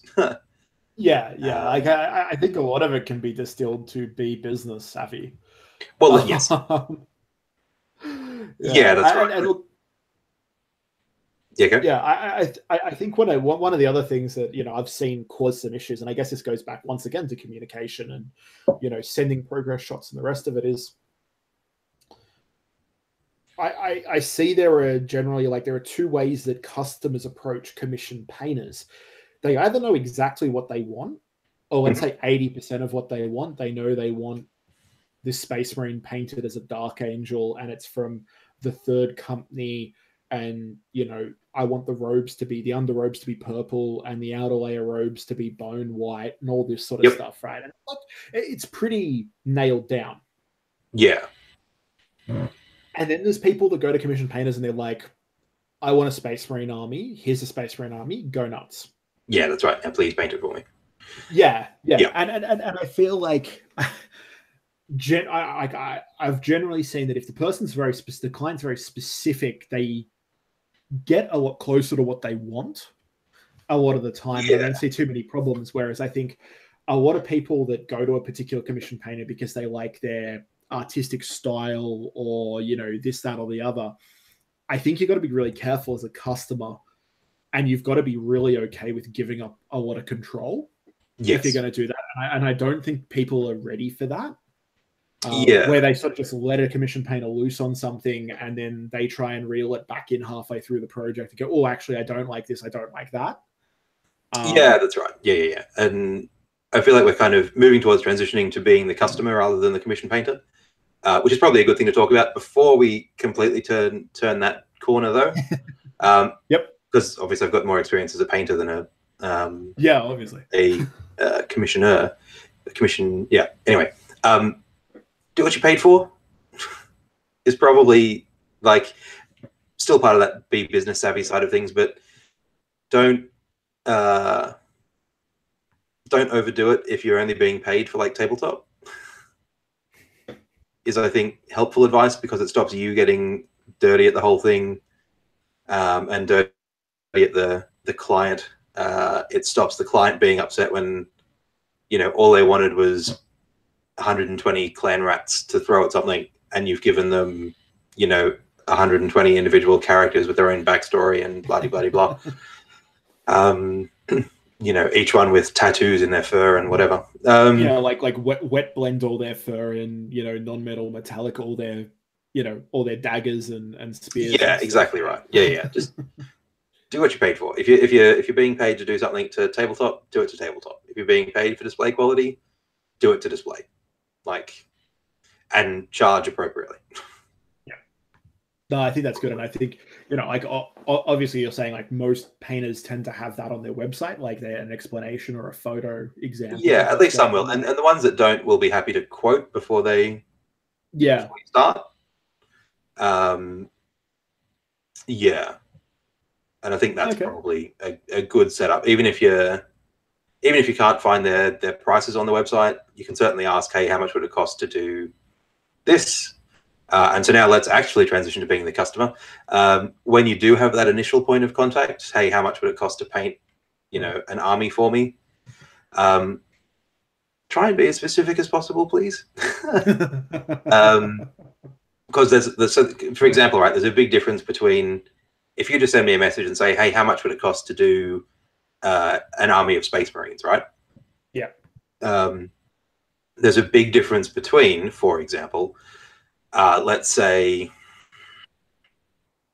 Ultramarines, because they're a classic, and White Scars. Because Ultramarines are blue, and blue is not as hard to paint as white. So would you actually suggest to people that like it costs more to paint a White Scars army than it does for an Ultramarines army? If you get me to paint stuff, you will definitely pay the White Scar tax. Okay, fair enough. Partially, though, also because the White Scars army depends so much on that red counterpoint color being everywhere. Okay. So you've got to put on like that jagged lightning edge sort of scheme and pattern and stuff like that. Otherwise, they just kind of look like random white Marines. Yeah, fair enough. But yeah, certainly if you're happy with an off-white scar, you'll pay less. So Death Guard don't attract that tax. Yeah, mother of pearl, cream, ancient. Yeah, blue, that's right. Yeah, all those sort of cool. Yep. Dulux colors. Yep. The white, the off-white. Yeah. Yeah, it's a bit like, so that's worth considering if you've got, you know, transfers that you want to put on or specific basing requirements or whatever. Try and be specific about that sort of stuff. Yep. Obviously, if you have no idea what you want and you just want Marines painted, you can say, hey, I kind of want some Marines painted. I'm not sure what color to do them. And that starts the conversation about how to paint them. Yeah. But if you know what you want, be specific. It really helps with those initial sort of conversations. Yeah. Another good example, right, is the, hey, how much would it cost to paint a Chaos army? Because once again, if it's the old, you know, Khorne Berserkers or whatever, they don't have an awful lot of detail, so they're fine. I can pump them out pretty quickly. If you've got Rubric Marines, however, they also incur the Rubric Marine tax. Yeah. Currently known as the Mark III Space Marine armor tax for trim, right? Yeah, exactly right. Yeah, all that sort of stuff. Yeah. Honestly, if you got me to paint Mark IIIs to tabletop, they wouldn't have much trim. Yeah, fair enough. As a general rule, the shoulders would have trim. Yeah, but the rest of it is just getting a wash, right? Yeah, recess wash and done. Yeah. Look, I think the other thing that's worth talking about from like a customer standpoint as well is, and this is something, once again, it goes for all sorts of service industry and like basically any time you do anything that's like a business dealing with anybody you agree to purchase something, is if something goes wrong, right? Especially here in Australia. So if the transaction has occurred in Australia, there are protections for both parties. Yeah. But one of the big things, and the law says this, is basically try and fix it. Like go and talk, have some more communication. Now, it doesn't mean immediately call somebody out on Facebook because you haven't heard from them in 3 days, right? Because I don't care like what you do as a job, you're not always working, right? Yeah, that's right. Don't hassle the shit out of people unless, like, general rule is if it's before 9 a.m. or after 6 p.m., right, and they're doing it as a job, don't hassle them. Yeah. Like, send them a message during the day and let them respond at whatever time. And if somebody says, yeah, look, it's cool, you can message me anytime on Facebook, like, that's fine, that's cool. But just as a courtesy thing, the same as, like, you know, you don't generally hassle people on Sundays. About things, and, you know, even Saturdays to some extent, but most people are used to working Saturdays. So I think, you know, it's something to think about. So if somebody doesn't come back to you immediately, don't jump onto Facebook and try and scare them into talking to you, because dollars to donuts, that's going to destroy that relationship that's there. And there might be a great reason for it. Like there might be a way because they have, you know, their anniversary that weekend, or they might have had a death in the family or something. And then you just look at a complete and utter fuckwit. Yeah. And it's something that, like, I've seen a lot recently, where, oh, this person hasn't come back to me. And it's like, well, when did you message them? Oh, this morning. And it's like, well, you give them some time. Like, you know, I think most commission painters have day jobs, especially in Australia. Yeah. Like, you're going to have a day job. This is your second job, or it fills in time wherever it is and makes a bit more money for you. But yeah, don't be always constantly, like, good communication is key, but not constantly pestering people. And when they don't reply to you at 3 a.m. in the morning, jumping on Facebook and, this person's crap and they don't do this and they don't do that, and don't ever commission something with them. Like, that's not really fair to anybody. Yeah. Yeah. Anything else you've sort of seen, I guess, from your own clients or heard from, like, that, is not a great way to do things? I mean, I feel like one of the best ways to protect yourself's the wrong turn of phrase, but one of the best ways to make sure you're getting what you want out of a commission painter is to get it in writing. That's a really good point, actually. Is it's worth, like, yeah, you don't need like a lawyer to look over a contract or anything. No, but get a spreadsheet with what you want, Yeah. and you know, so I've got my rough pricing guide, which we just went through. But if people want more detail, I'm happy to break it down to this is how much it will cost to build a unit. This is how much it'll cost to paint it. This is how much it'll cost to base it. Yeah. And if they want to add things on at any step, then it just increases the price at that step. So, for example, I want everyone to have, freehand murals on the back of the Terminators or whatever. Great, cool. That will increase the cost dramatically. There we go. Yeah. Or, I want them all to be standing on like resin bases. Like, great. Either give me the bases or give me the money to buy the bases. Yeah. Actually, that brings up something good. Is that I've also seen that, like, there are commission painters where they will let you send the models. There are commission painters that will only work when they buy the models from their suppliers or whatever's going on. Yeah. Yep. So you have to pay for the cost. That's the other thing that's worth looking into. Is a lot of commission painters will build things for you as well, like obviously for an additional fee, but they will purchase models and build them for you and then return everything to you once it's done, or sometimes you have to send stuff to them. And it's something that's worth thinking about because, no matter what you do, Australia Post will fuck up your shit if you use them to post stuff. Yeah. So, you might send off a whole lot of miniatures, but they need repairing. So that could be like a cost that you haven't included because you can't expect somebody to repair something for free if they have to sit there and pin and redo 50 spears that have snapped off in transport. Yeah, that's right. Whereas, I guess the other thing is that, you have to be even more specific if they're also going to build your miniatures for you. You either have to not care as much about the build of it, but if you want super dynamic poses and conversions and stuff like that, that's going to very quickly increase the price. Yes. And like, I guess, like, wrapping up the price side of everything, and you can tell me if I'm wrong about this, Doug, but from talking to people, you could very easily expect that when you're looking at, what was it, $7 a model for tabletop? Yep. Right. That you're not getting a commission painted army for $100 or $200, right? That even a tabletop commission army of, like, let's say Space Marines are not a big number of troops or anything like that, but a few vehicles, a couple of squads of guys, you're going to be spending $500 or $600 on it. Probably. If you want to have something above tabletop and it's an Imperial Guard army, like, $2,000, $3,000, $4,000 worth. Oh yeah, unheard of. Like, I know commission armies that are upwards of $10,000 and $15,000 worth, right? Yep. And that's not unusual. That's something else that I think people don't always understand. Is it's like, it's this cottage industry on the internet. Everything should be like free. It's not. Like, no. It is, like, commissioning artists is a very expensive thing, and that's literally what you guys are doing. That's right. I mean, so one of the things that I'll do normally is I'll offer a discount if you're getting a whole army through me.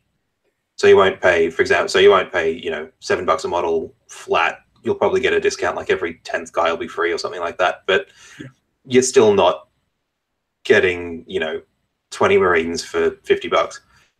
Yeah, and anybody that offers you that sort of deal, you might want to check some references or something like that. Yeah. Yep. And look, I think that's something that's also worth doing. Is if you're not, for sure. You can put a post up and say, hey, has anybody ever commissioned with Brush with Destiny? Mm-hmm. What are they like? Does he do stuff on time? Is he a good guy? Is he going to kick my dog? Is he going to burn my house? Like, you can ask these questions. Yeah. Although you do need to understand that whenever you ask anything on the internet, somebody's going to have had a bad experience or pretend to have had a bad experience or had a normal experience and they think it's a bad experience. Yeah. So if you have one or two dissenting comments like, oh, his time management's shit, and then you find out that, you know, you thought you were getting like 500 dudes painted in a day. Yeah, that's right. If you, Not even I can do that. Yeah, but if you're getting like, you know, a ton of comments, stay away, don't do it, he stole my miniatures, like, you know, you'll be able to tell the difference between one or two people where things weren't quite 150% perfect, and you know, that's the stuff. Although, as I said before, you know, I've never ever heard that when people have brought up Brush with Destiny, and I'm not just saying that because you're a co-host. Like, I've never come across that. Although I've heard things about just about everybody else in the industry. So whatever you're doing, it's obviously working for you. Well, I mean, I suspect at least part of it is because my degree at uni was business, right? So because you'll find that quite a few people start with the art and then try and get to the business. Yeah. Whereas I suspect or one of the things that I try and do is start with the business, and the art just kind of flows from that. Yeah. Which is good because it means that I am set up with stuff like, you know, if I know somebody's being very particular about what they want, I'll knock out a spreadsheet real quick that covers that. If somebody's, you know, not particularly fussed, then that's fine. I send lots of progress photos to say, here's what I'm thinking of. Is that kind of what you were looking for? All that kind of stuff. And I mean, basing's the same too. If you've been given free reign to base a whole army, base one guy and then go, hey, is that okay? Is that what you were thinking of? Did you have something different in mind? Yeah, don't just make the decision to clear base an entire army for somebody, right? Yeah, exactly. Yep. No, okay. Any closing thoughts on this one? I think that's covered like a really good range on both sides. Yeah. I mean, really, all those things we talked about really boil down to communication. If you're a client, make sure you communicate effectively what you're wanting. Communication and understanding are probably the two big ones. Communicate clearly what you want. If you're an artist, communicate clearly how that's going to go. And then both of you understand that there's probably going to be a bit of movement in there somewhere. Awesome. And plan accordingly. And obviously, if anybody does want to commission Doug or talk to him about commissions, you can either send stuff to the Loaded Dice Facebook page, but I think you prefer it if you went to Brush with Destiny on Facebook and send him a message via there. Yeah, it's probably the best way to get a hold of me. Perfect. And you can talk about full up until about maybe August at the moment. August, September, and then after that I should be free to pick up some stuff again, which is another important thing actually. If you're a commission painter, have a bloody calendar. Yeah, that's don't just go, yeah, no, I can do that by August. No, you can't. Yeah, there's nothing worse than over promising and then under delivering. Yeah, no, always under promise. Yeah. Perfect. Well, look, I think the next segment, if we sort of slip into more hobby stuff, is having a bit of a chat about airbrush setups if you want to paint your own stuff. No, you don't want to paint your own stuff, just paint. No, definitely paint your own stuff because it's cool. So one of the things that, and I said this at the beginning of the episodes, I see this a couple of times a day, and I've almost like I should just keep a notepad open on my desktop with a response just to copy and paste, because I will. Some things I'll gloss over on Facebook and I won't respond to. Like, yeah, because I don't know what the math hammer behind having 10 rattling snipers firing at I don't know, Tesseract Vault or something, right? You really should, though. I should know that. It's sort of like really important information, right? Yeah, that's right. But one thing that like I do know a lot of, and it's just personal experience because I went through it, and I got given a lot of advice by very knowledgeable people, and what it's produced, as far as I'm concerned, is exactly the results I was looking for. And that is getting into airbrushing as a method to paint things in the hobby. I always say, hey, what's a good airbrushing setup? Or somebody will have found like the one I love, and it's generally not Australians, it's people in the US, I think, mainly, and occasionally the UK, is there'll be some sort of like Bunnings equivalent, like a hardware store like Lowe's or something, that's doing some sort of deal on generally those gigantic airbrushes that you use to paint like sheds. Yeah, I need one of them. Yeah. Oh, look, I totally. Garage, but anyway, but yes, no, I'm not going to do an army with it. That's exactly right. Like, oh, this is a great deal. Like, it's so cheap, and you know, why do people pay so much money for these like Iwata and Badger airbrushes? And it's like, I could just buy this. like I know here in Australia, one of the hidden gems was Super Cheap Auto, which is like obviously an auto parts store. Yeah, For a while had an airbrush setup that was apparently quite okay for like base coating stuff. yeah. That's what I But heard too. Actually. and they were quite cheap. Like I think they were like $60 or $70 kits. And here in Australia, that's, as the name suggests, the store super cheap. Yeah, Because, you know, for a decent, like a half decent beginning airbrush, like your Iwater Eclipse or your Badger Patriots, you can be paying a couple of $100 for. yes. But I kind of digress. Basically, people always go, "Hey, look, what's a good beginner setup for airbrush and stuff like that?" And you know, I think the thing is, there's so many different parts of that airbrushing setup. Like you generally need a brush, you need some sort of compressor to Yep. deliver the air to your brush. You need things to clean your brush because, like any mechanical thing, um, you need to keep it clean or else it's not going to work. Anybody that's a gun owner, you need to clean and oil your guns constantly. Airbrushes are exactly the same. Mm-hmm. Um, although, obviously, if your child finds an airbrush, they're probably not going to kill you with it. Depends what they're shooting through it, I guess. Those enamels can really. That's it. That's it. If they drown you in enamel, paints is something that I always see people talking about with airbrushes. So paints are a big concern. Well, not concern, but something to sort of understand a bit more, as well as all the other things like thinners, cleaners, ventilation, and safety gear is a big deal when you use airbrushes as well. Yeah. So I thought we'd just have a bit of a chat about it. So the first thing and generally the most important part of the setup is your brush. Now, there's all sorts of different brushes. As we were talking about before, there's giant brushes that are big trigger things with pots on them for painting houses. You don't want that. No. Games Workshop a few years ago put out a thing that was like a hand flamer that Yeah. was a quote unquote airbrush. You don't want one of those. It was not. Yeah. I used one once and literally binned the fucking thing. Like it was terrible. Generally, you want what is called a dual action gravity fed brush. So, based off the thing I saw tonight, somebody was saying, I've seen airbrushes with triggers and airbrushes with buttons. So, this is the ones that look like it has a button. So, it's on the top of the airbrush. Yeah. And it's called a dual action because you can affect the amount of air and the amount of paint. Right. So, there are airbrushes that are single action, which means it's all on or it's all off. It's either spraying all the air and all the paint, or it's spraying none of it. Dual action airbrushes, you can modulate how much paint comes out and how much air comes out. Yep. Most basic thing. So basically, you can do fades. You can do little bits of color.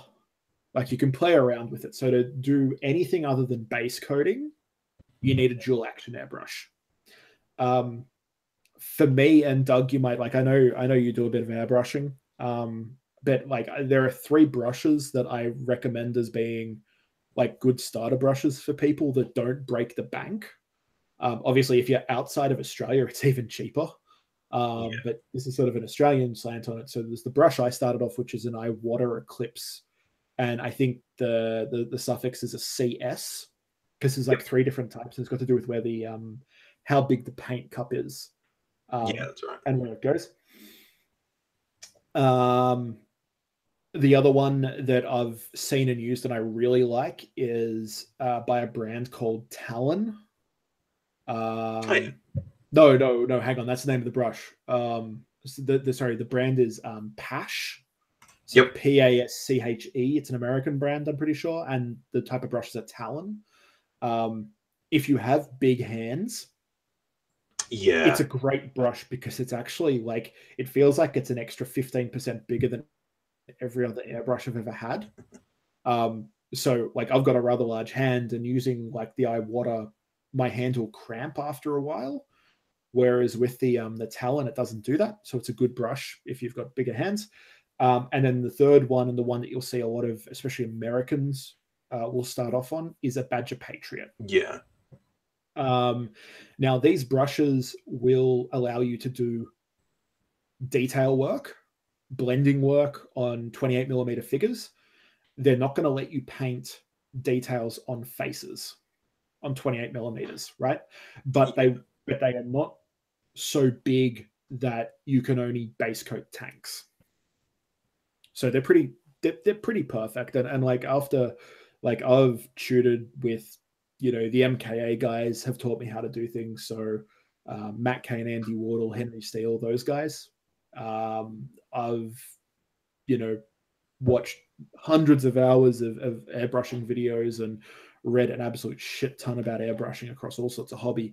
And what a lot of people will tell you is, like with painting, you want to learn how to do as much as possible with the biggest size brush. Yeah. So with airbrushing, that's like needle size. So in those brushes, the needles that they come with, and I want to say they're 0.5s.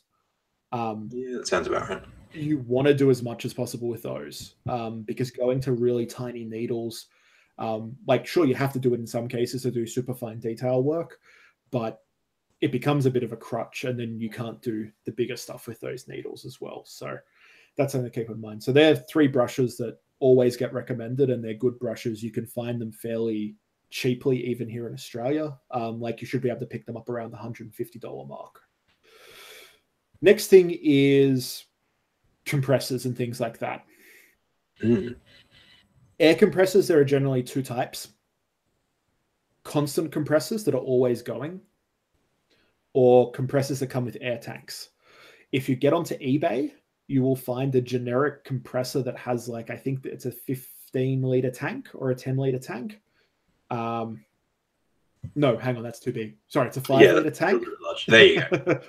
sorry, it's a 5-liter tank and a compressor. They go for generally between 75 Australian dollars and about 125 Australian dollars. It's a black tank and it's got a silver motor on top of it. And they generally ship out of China and Hong Kong. They're all the same. Find the cheapest one of those with the cheapest shipping on it. The one I've had's currently going on for 7 years old and gets used and abused like crazy. They get hot. They make noise when they're filling the tank up. But once the tank's full, you use almost all the tank before it has to refill itself. So you don't have this thing hammering under your desk. You don't need to buy some insane brand name compressor. You just really don't. At the end of the day, it's just a piston. The compressor's air. It's not black magic. So as I said, anywhere between $75 and about $125 to get that to your door. You can also find cleaning kits. So generally you get a whole lot of little cleaning brushes. They look like little metal key. It's like a metal keychain and different sized brushes. Get a set of those. They're like 50 cents on eBay. And then get a cleaning pot, which is a thing you stick your brush in and it holds your brush, and you can also fire your leftover paint into it. Yeah. They're like $10, right? So you get all that stuff really cheap off eBay. You don't need to buy brand name stuff for that either. No. Other things for your setup that are worth mentioning is airbrushing. Even if you're using water-based acrylics, you don't want to breathe that shit in. No. If you start using enamels, oil paints, any of that stuff, it's literally poison. Mm-hmm. Go to a hardware store and buy a really good mask. Spend $50 and get something with changeable filters. Yeah. That gets rid of 90% of particulate matter. Yep. All that cash that you saved not buying brand name compressors and holders and stuff, spend it on your mask. Spend it on a mask. And like, seriously, like I've got one that's got these 2 big filters on it, and like you could use it for doing like asbestos work. Yeah. I take those filters out. Like I've never changed the filters in them. I've had the mask for about 3 years, but occasionally I take them out and look at them, and you see the amount of shit that gets caught in it. If you're not wearing that mask, that's inside of you. Yes. I have sneezed black before without a mask, so just be aware that happens. I've had that as well, where you sneeze for days afterwards and it's black gunk that comes out. If anybody remembers those X-File episodes where the black oil comes out of Mulder, that's what it's like when you don't do it with a mask. Yes. The other thing you can do is, if you're not in a well-ventilated area, so like say you don't have a garage to work in or a shed to work in, you can buy these little spray booths. Yeah. And even if you are in a garage or a shed, it's worth having one. Mm-hmm. And they'll have a filter and an extraction fan, and you can stick the usually a bit of like flexi duct on the back of it, and you stick that out a window and it sucks all the crap out. So you wear that, you have that, you wear a mask, and you're pretty much as protected as you can be while you're airbrushing. Pretty much. So that's something that's definitely worth doing for part of your setup. Just trying to think. The last sort of thing that comes up is paints. A lot of the time people try and skimp on paints, and they'll just be like, oh, I'll just water down Games Workshop stuff, or use this or use that, and just mix it up and run it through my airbrush. Yeah. One of the things that will kill airbrushing for you if you're a newbie starting out is clogging your airbrush constantly and having to clean it out because you don't know how to thin paints. Yep. Or not being able to get consistency in colors because you don't know how to mix them in batches and the rest of it. If you're going to start airbrushing, generally you've got a project in mind, right? Or you've got something you're going to try it out on. Go and buy the paints. Like Games Workshop does an air range. Vallejo is basically, most of their stuff is air paints. You've got Game Color Air and Model Color Air. Yeah. It's cheaper than Games Workshop paint and really good. You've got Tamiya paints that are all set up for airbrushing. Badger does their own line of paints that are called Minotaur. AK Interactive does air paints. Like there's a huge number of air paint suppliers that are every color you could possibly think of you can get in an air paint. Go and spend a bit of money on them, because the last thing you want to do is buy a brush, buy the compressor, get set up, start painting, and then get the shits because you have to constantly clean out clogged brushes. Get the air paints. They're pretty much already mixed to the right consistencies. They're in dropper bottles, which is easier to use than stuff around with pipettes and everything else. And they just make your life a lot easier. Yeah. Like I know once upon a time, I think they're a bit better now, but once upon a time, you couldn't thin Games Workshop paints properly to run them through airbrushes. Like it just didn't. They had the colors you could, but there were a lot of colors you just couldn't run through airbrushes. Yep. Especially things like metallics. You want to make sure that if you're going to be painting metallic colors with airbrushes, you want proper metallic ranges, whether it's Vallejo or AK. They're generally the two best. Tamiya does some good metallics as well. Yep. So if you follow those hints, and then I guess the other big one is find somebody who knows how to use an airbrush and get them to teach you. Yeah. Or you don't have that available in your area for whatever reason, or you can't find somebody on Facebook to help you out. YouTube.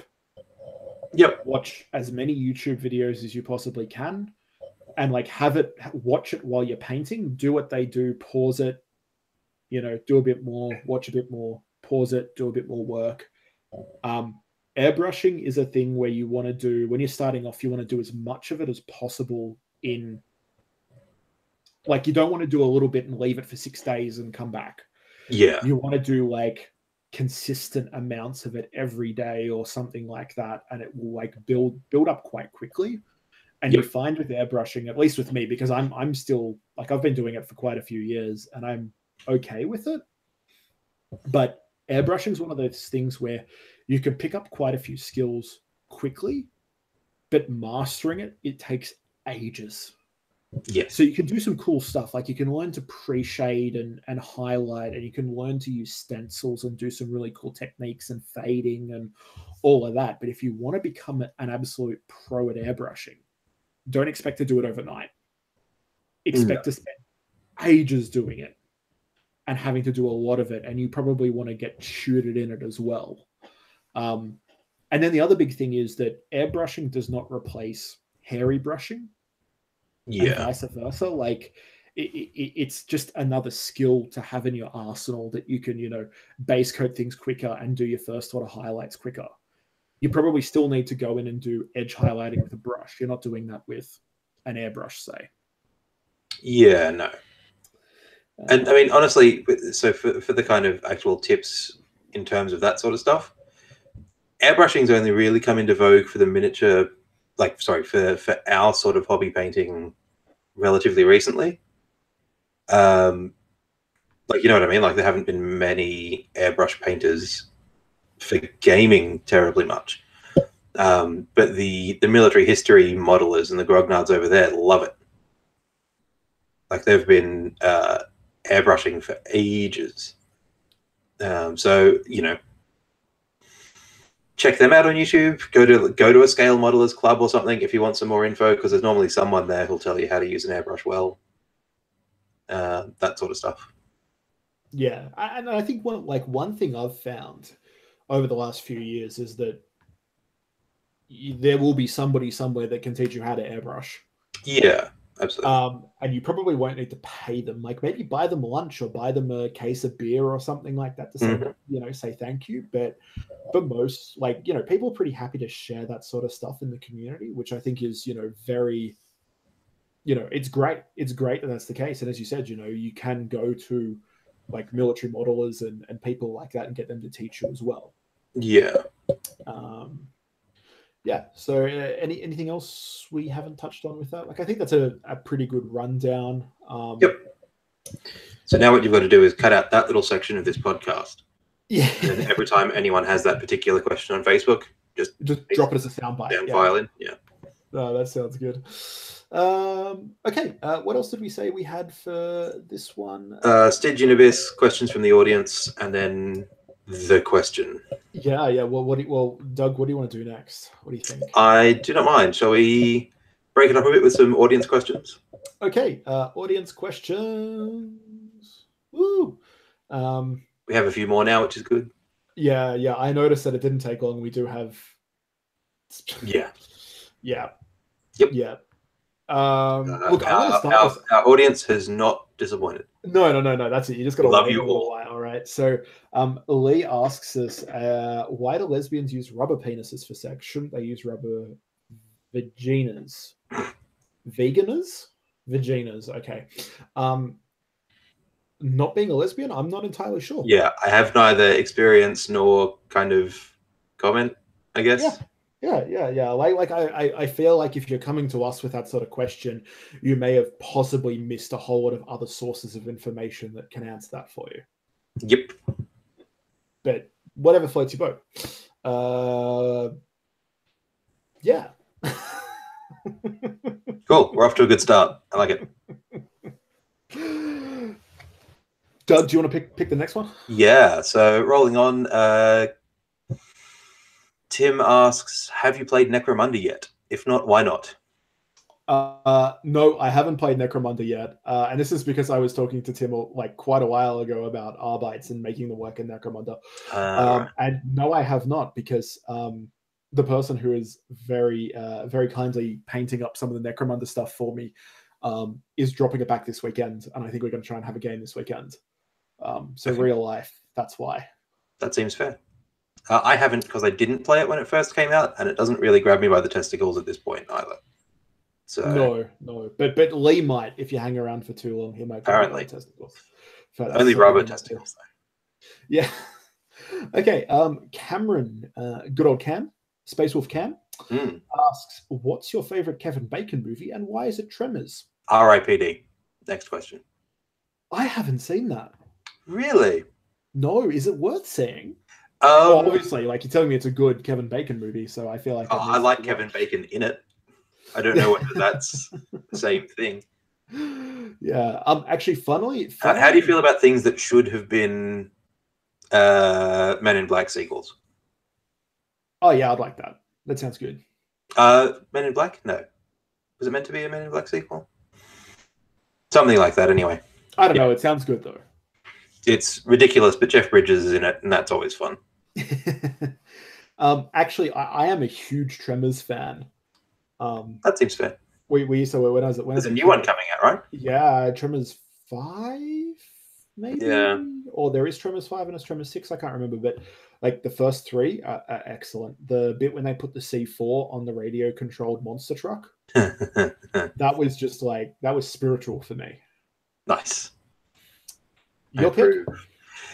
What else have we got? Conrad asks, why the hell do people keep saying Panoply of War when what they mean is house rules for not covered minis? And that has kicked off a whole thing. Tim is, I assume, vehemently defending the whole Panoply of War bullshit. So if anybody doesn't know what that is, it's a cutout box in the Horus Heresy rules that allows for Lords of War choices that don't appear in the books but appeared in Imperial Armor and 7th edition 40k to be used in 30k. Is that right? Yeah, pretty much. Yeah. I think that's the only thing it covers. I don't think it covers anything other than Lords of War. No. There's no other units. Yeah.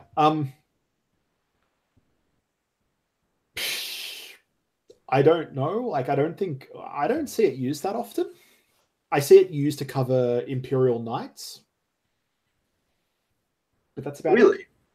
Yeah, I'm just trying to think if there's anything else I really see it. Because aren't all the knights in the Questoris Knights?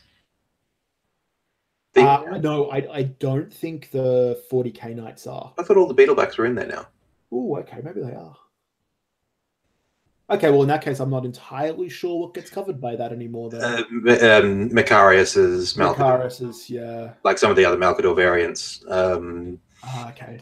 Crassus armored assault transports. Yeah, you see, I haven't seen a Crassus on the table. All that shit.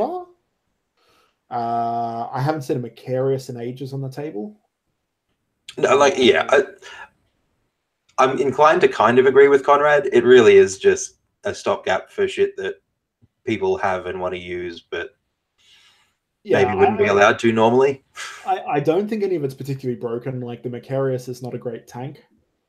Oh, come on now. Macarius spam is the new meta. It's gorgeous. It's a gorgeous model, but it's not great rules-wise. Yeah. The Crassus, don't know. Can't imagine anything to write home about. It's called the Armored Assault Transport, and it's not even an assault vehicle. Assault vehicle, yeah, okay. So, next. Okay, Tim asks, are they going to work on campaign rules for 8th edition Heresy conversion? I have a feeling what Tim is trying to talk about here, or is talking about, not trying to talk about, is on the Heresy 30k forums, there is a whole lot of guys that have ported 7th ed Heresy to 8th ed. And I've been writing rules on it. I've never played them. I want to play them and see what they're like. Apparently, they're good. From what I hear, so I hear. Quite a good job. I have no idea if they're doing campaign rules, but 8th ed already has quite a good campaign background system, like what they have in the main rule book. Yeah, that's right. Different types of campaigns, I think, would work perfectly well for 7th ed Heresy or 8th ed Heresy without too many problems. Yeah. The Horus Heresy, Great Crusade, Siege of Terror, whatever part of the timeline you want. Yep. As your narrative background, I think it would be fine. And this is one of those things that I think guys like, if you ever listen to, not that I want you to listen to other podcasts, because clearly we're all you need, but Masters of the Forge are quite a fluff-heavy. Yep. And they're always on about the fact that most of the campaign stuff is actually pretty portable. Like, you've got to adjust stuff like, campaign characters get +1 initiative. Well, great. Just adjust it. Yeah. Like, it doesn't take that much to shuffle that around a bit and still build a workable narrative. And like I said, most of the missions still work too, because it's normally, here are some objectives, go take them. Or there's the enemy, go kill them. Like, that hasn't changed. No, that's exactly right. It's just how you roll the dice to get from point A to point B. And that's fine. Exactly. Like, it's just, you're still playing a game of 8th ed or 7th ed, like, just insert whatever you want. Like one thing, and this is from another podcast, obviously, Independent Characters. They were talking about one of their campaigns, and I remember Carl saying that he didn't care what you played as long as it gave you a result. Yep. And when pushed, he was like, I don't care if you can't make a game bit, you've got half an hour to play Dawn of War. Yeah. I remember that. Play a game of Dawn of War. Yeah. And it's something that's actually worth thinking about if you're going to run campaigns, is that sometimes doing something like that's not a bad stopgap to get you a result if that's what you need in your campaign to go to the next step. And people have got all sorts of things, because it's either your campaign breaks down and falls apart, or, hey, we're going to play some Dawn of War this week over LAN or whatever. Yep. So that's cool. Dale asks, yep, what decals would you like to see back, or any unrepresented factions that have a massive need for transfers in and around their face? My big one's Emperor's Children. Oh, whatever, they don't need it. They've got the brass edge. They've still got Mark II Mark IV shoulder pads, whichever one didn't get cancelled. What do you think? I know people like to have giant transfer sheets for everything, but I honestly like, for specific chapters or legions or whatever. Yep.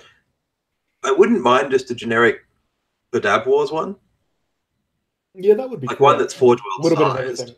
but has like an Astral Claws section and like a Mantis Warriors section and a Red Scorp section. Because then you could at least cut it up and sell it, right? Like if you're not going to use sections of it, swap them out with friends, or that's because normally if you're doing a Badab War chapter, you're doing it with other people who are doing Badab War chapters, right? Yeah. You can find a community of people who are going to be like, you have Mantis transfers? Great, I'll swap you my Astral Claws for your Mantis. Yeah, you don't Badab alone, right? Yeah, that's right. Never Badab alone. Okay, what else have we got? There's Tim's fluff one, which I like. Okay, well, let's go with that. So what's the... Sorry, go. Yep. Okay, what's the current state of the pariah background? Are they still something created by the Catan like in Third Ed, or has that been retconned? Or is it an emperor creating them in prehistory kind of thing? Well, I guess the best background for pariahs at the moment, well, at least the most consistent that I've found, is the Eisenhorn books. Yeah.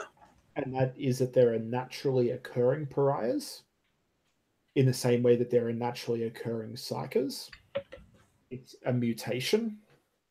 But it also seems that you can create pariahs genetically, like you can mess with people's genes and create psychic blanks, which is what sort of goes on there.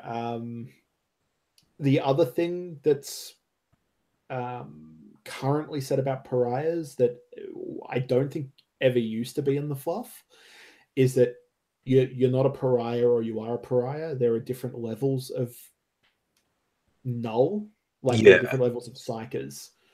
And I can't remember. I know we've had this discussion before on the show, but it's like you can have like the top level of pariah, and it's very different. What they can block out and how they exist is different to lower level pariahs. Yep. And you can overpower a pariah. Like you can have pariahs that end up not being pariahs anymore. They get burnt out by a psycho of sufficient power. Yeah. Yep. So it looks like I promise I'm not on 1D4 gen this time. So we've got kind of the Emperor placing a moratorium on research into it. So you're not allowed to actually research pariahs all that much. Yep. After experiments by the Imperial Archotechnologist Corps and the Mechanicum in the early years of the Great Crusade ended in disaster. So something has gone horribly wrong, and the Emperor's gone, nope, we're not looking at that anymore. What's that? Magnus is up to shit. Well, we're not doing psychers anymore either. What's that? The Imperium's falling apart. Well, shit. This is why Horus was right. Anyway, hashtag Horus did nothing wrong. So the origin of the gene is unknown, although theories range from it being the result of human experimentation during the Dark Age of technology, Xenos tampering, or even a natural evolutionary adaptation against the warp. Yeah. So Sisters of Silence obviously are blanks, Galexis assassins, the Inquisition used them. Yep. The Ordo Sinister has apparently... I was just going to say that obviously, the Emperor did do some hands-on tampering because Ordo Sinister was his like pet project. Yeah. But whether he was just for, because they'd strap psychers to the outside of their things, right? Yeah, but I thought they had to be piloted by blanks. That's right, they do too. Yeah. You're right. Yeah, you've got to have a blank sitting in there because nobody else can handle it. Yeah, no, that's exactly right. Yep. That's right. And then the Eldar don't like them. Although apparently solitaires are blanks. Are they, or are they just... Well, that's kind of the whole thing behind the solitaire thing, right? Is that they're supposed to be kind of apart from the rest of the troop. Like they're kind of, once they take on that... But there must be something... because don't they take on that role? Oh, okay. So they're soulless. Okay. Yeah. Which makes them blank. Because that's the whole thing, right? Like yeah, they don't blanks appear are in the basically war. soulless. Yeah. Yeah. But then again, I guess like any elder with a spirit stone technically would be a blank then, right? Because it stops their soul from ending up in the warp. It does, but they still have a soul, so they're still affected by psychic powers until they die. Yes. Okay. Whereas the solitaire just has no soul. Has no soul. I assume then that every solitaire is a redhead. Ooh. Right? Harsh but true. Freckleless redhead.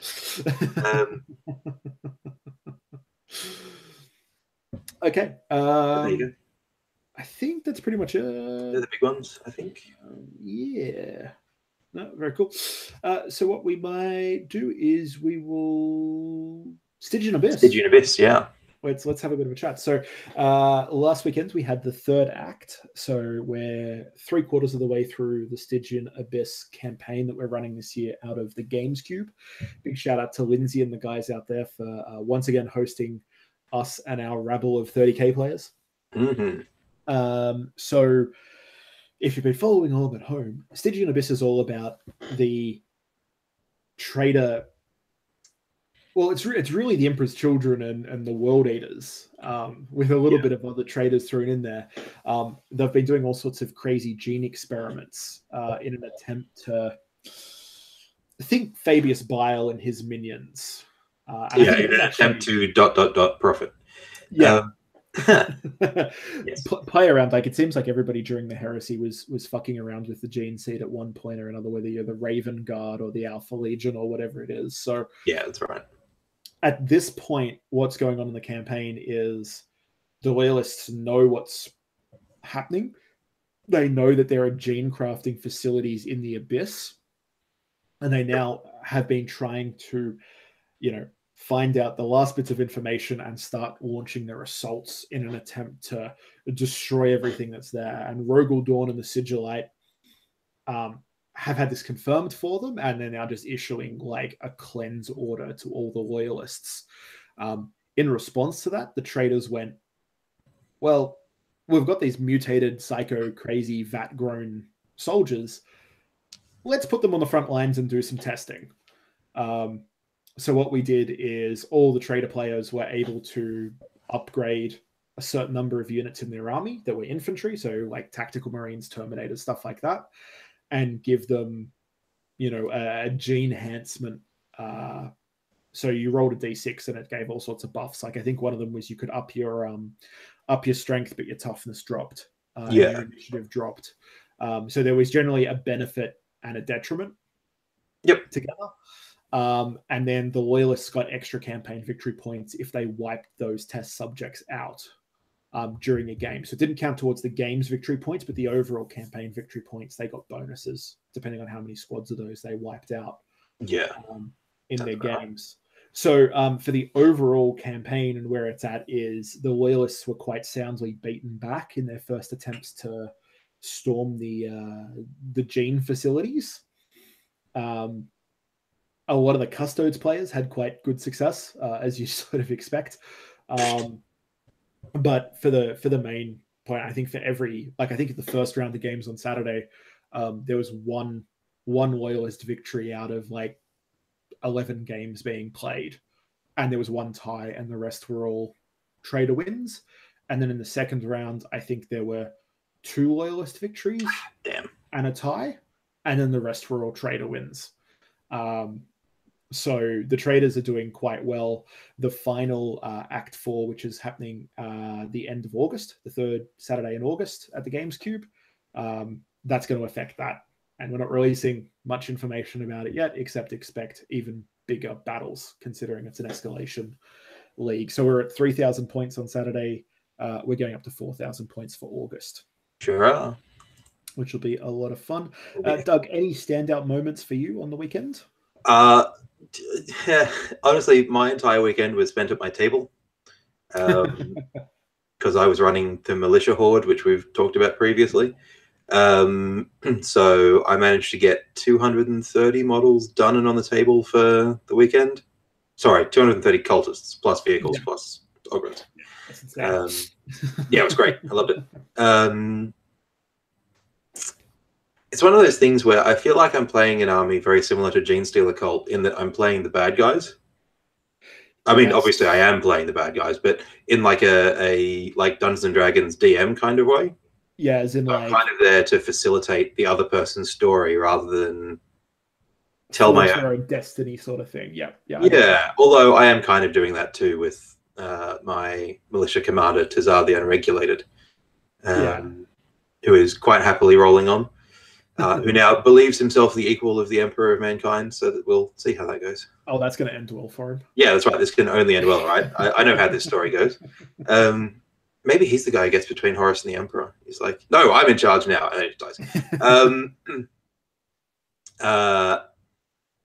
But yeah, so that was good. I think one of my favorite moments was a bunch of Fire Drakes charged my Nurgle Coven. No, failed the charge on my Nurgle Coven, so the Nurgle Coven got the drop on them. And then for about 3 turns, it was 50 Plague Zombies wailing on 10 Fire Drakes.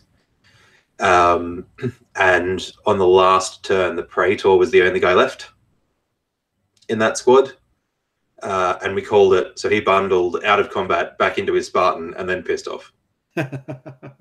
Yeah, I think one of the things whenever you play like those big horde armies is that you do remember that at the end of the day, the more dice you roll, eventually you're going to murder all of the guys with the 3+ body storm shield saves, regardless of what you're throwing at them. Pretty much. It's going to get to a point where they're just going to roll some ones and it's going to be all over. That's exactly right. It's just pure weight of flesh. Yeah. Which was great. So I quite enjoyed that. And then, so I think that was probably my standout moment, fighting Fire Drakes and having them just sort of sit there for the whole game like Fire Drakes I want to do until I rolled 10 Ogrons into them. Very nice. And that kind of shut them down. How about you?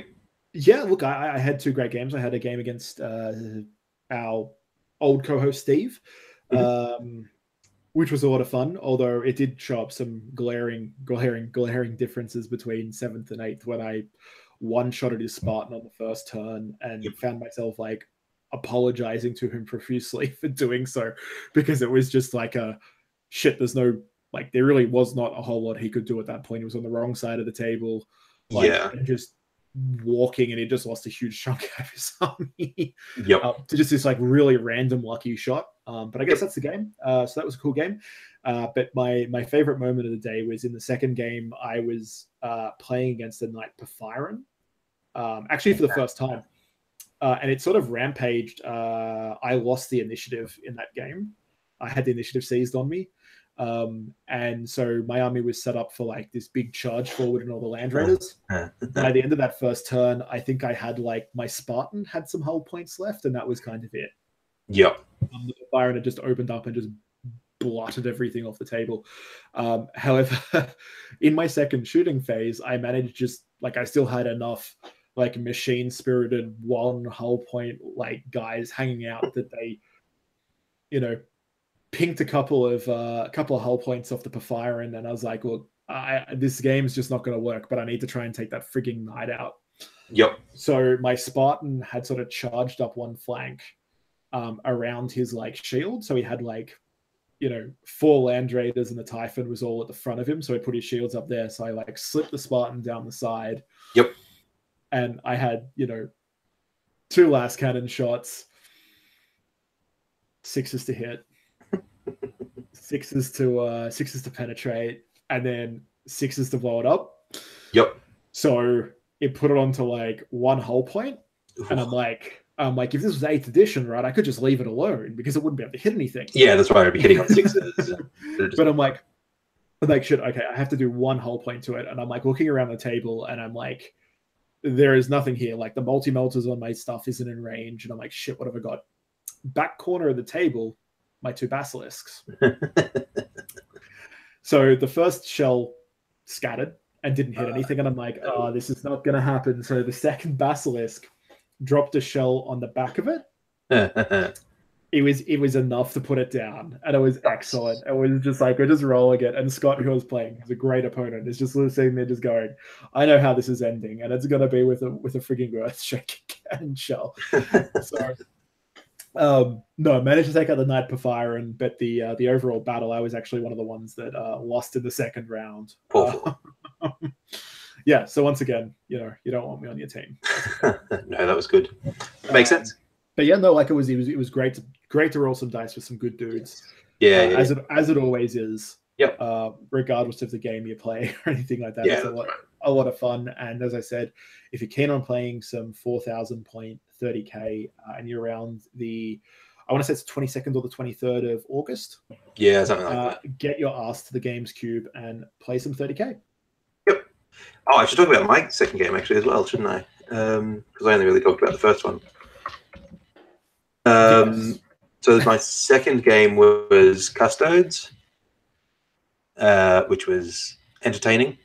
So I played a list that was double Telemon, double sword, double spear and board, and cyber familiar shield captains. One was a Praetor Tribune, and a Caladius and a Contemptor Galatus, and what's the little hovercraft?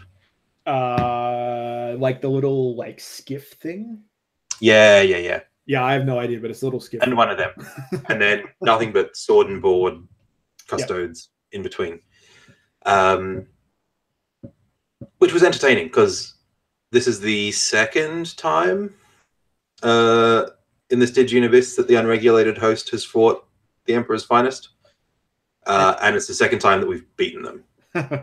Yeah, I think it's sort of the perfect foil, just because as I was saying before, you just throw enough dice that you bog them down and eventually drag them down.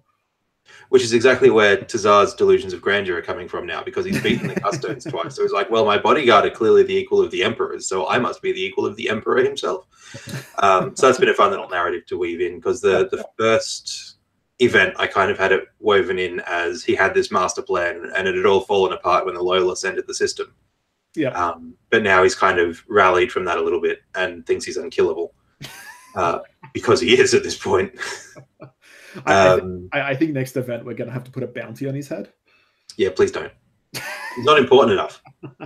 He's some 2-bit demagogue sitting in the corner of the Stygian Abyss being like, I'm invincible, and everybody else is like too busy with other stuff to really pay attention to it. Like I feel except like for the Custodes, apparently, who just keep rocking up. I feel like he's like middle management in like one of the like food processing plants or something that exists in the Abyss. Pretty much. I think I had him fluffed as like a mine foreman. Yeah.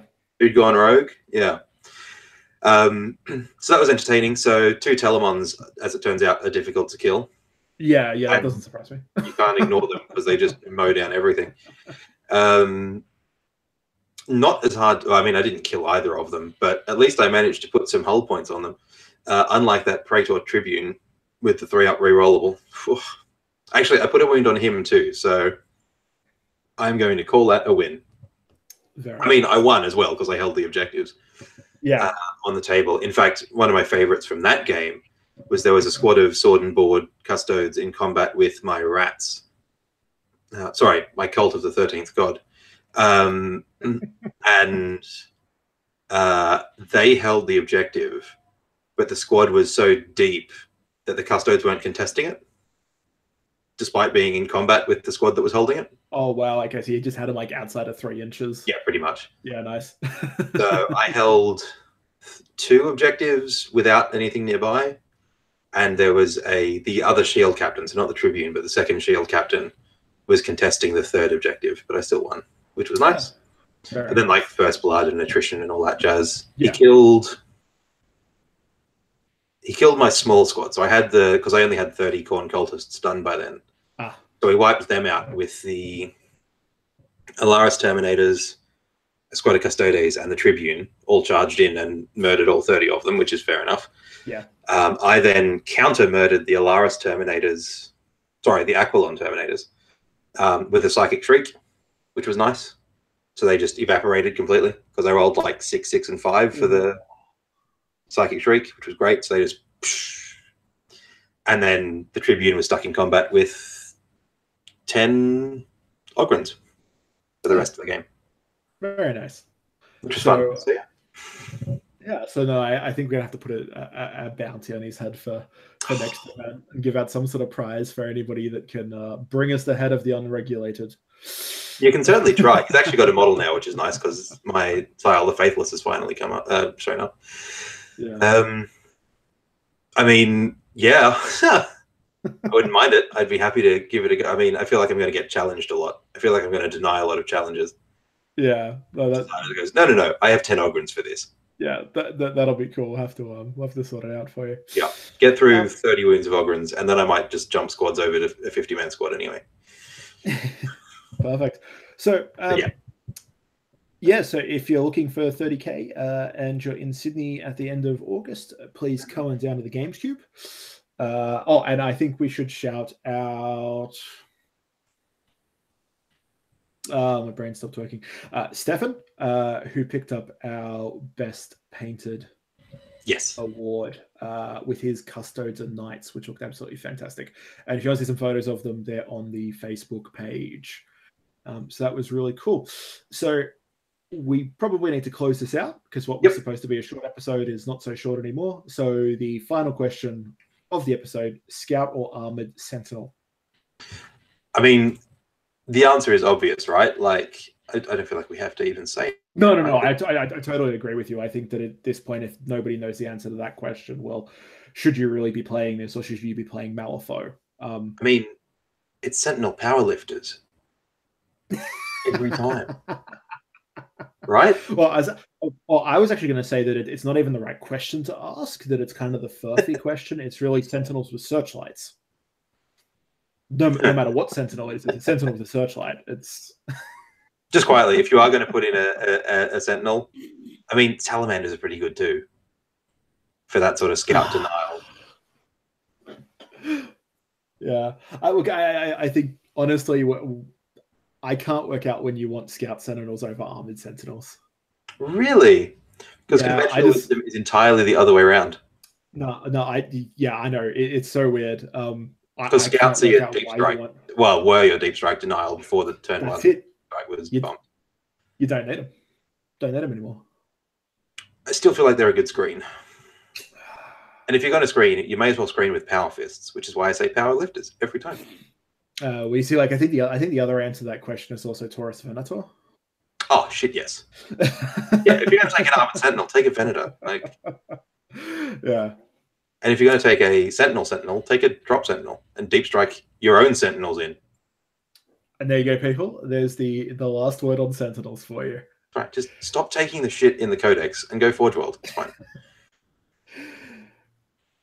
No. Any final words after that, Doug? I don't know what else I can say. Perfect. Well, then we're going to great. Buy Taurus Venators. You can't. They've gone. They were on last chance to buy. eBay. Wait for the eBay scalpers to sell them for $120 each. Perfect. All right, guys. Well, thank you very much for tuning in. And hopefully you'll have us back in a couple of weeks' time. And Rob should be back from the glacier by then. Yeah, that'll be great. All right. Catch you later, guys. Take it easy.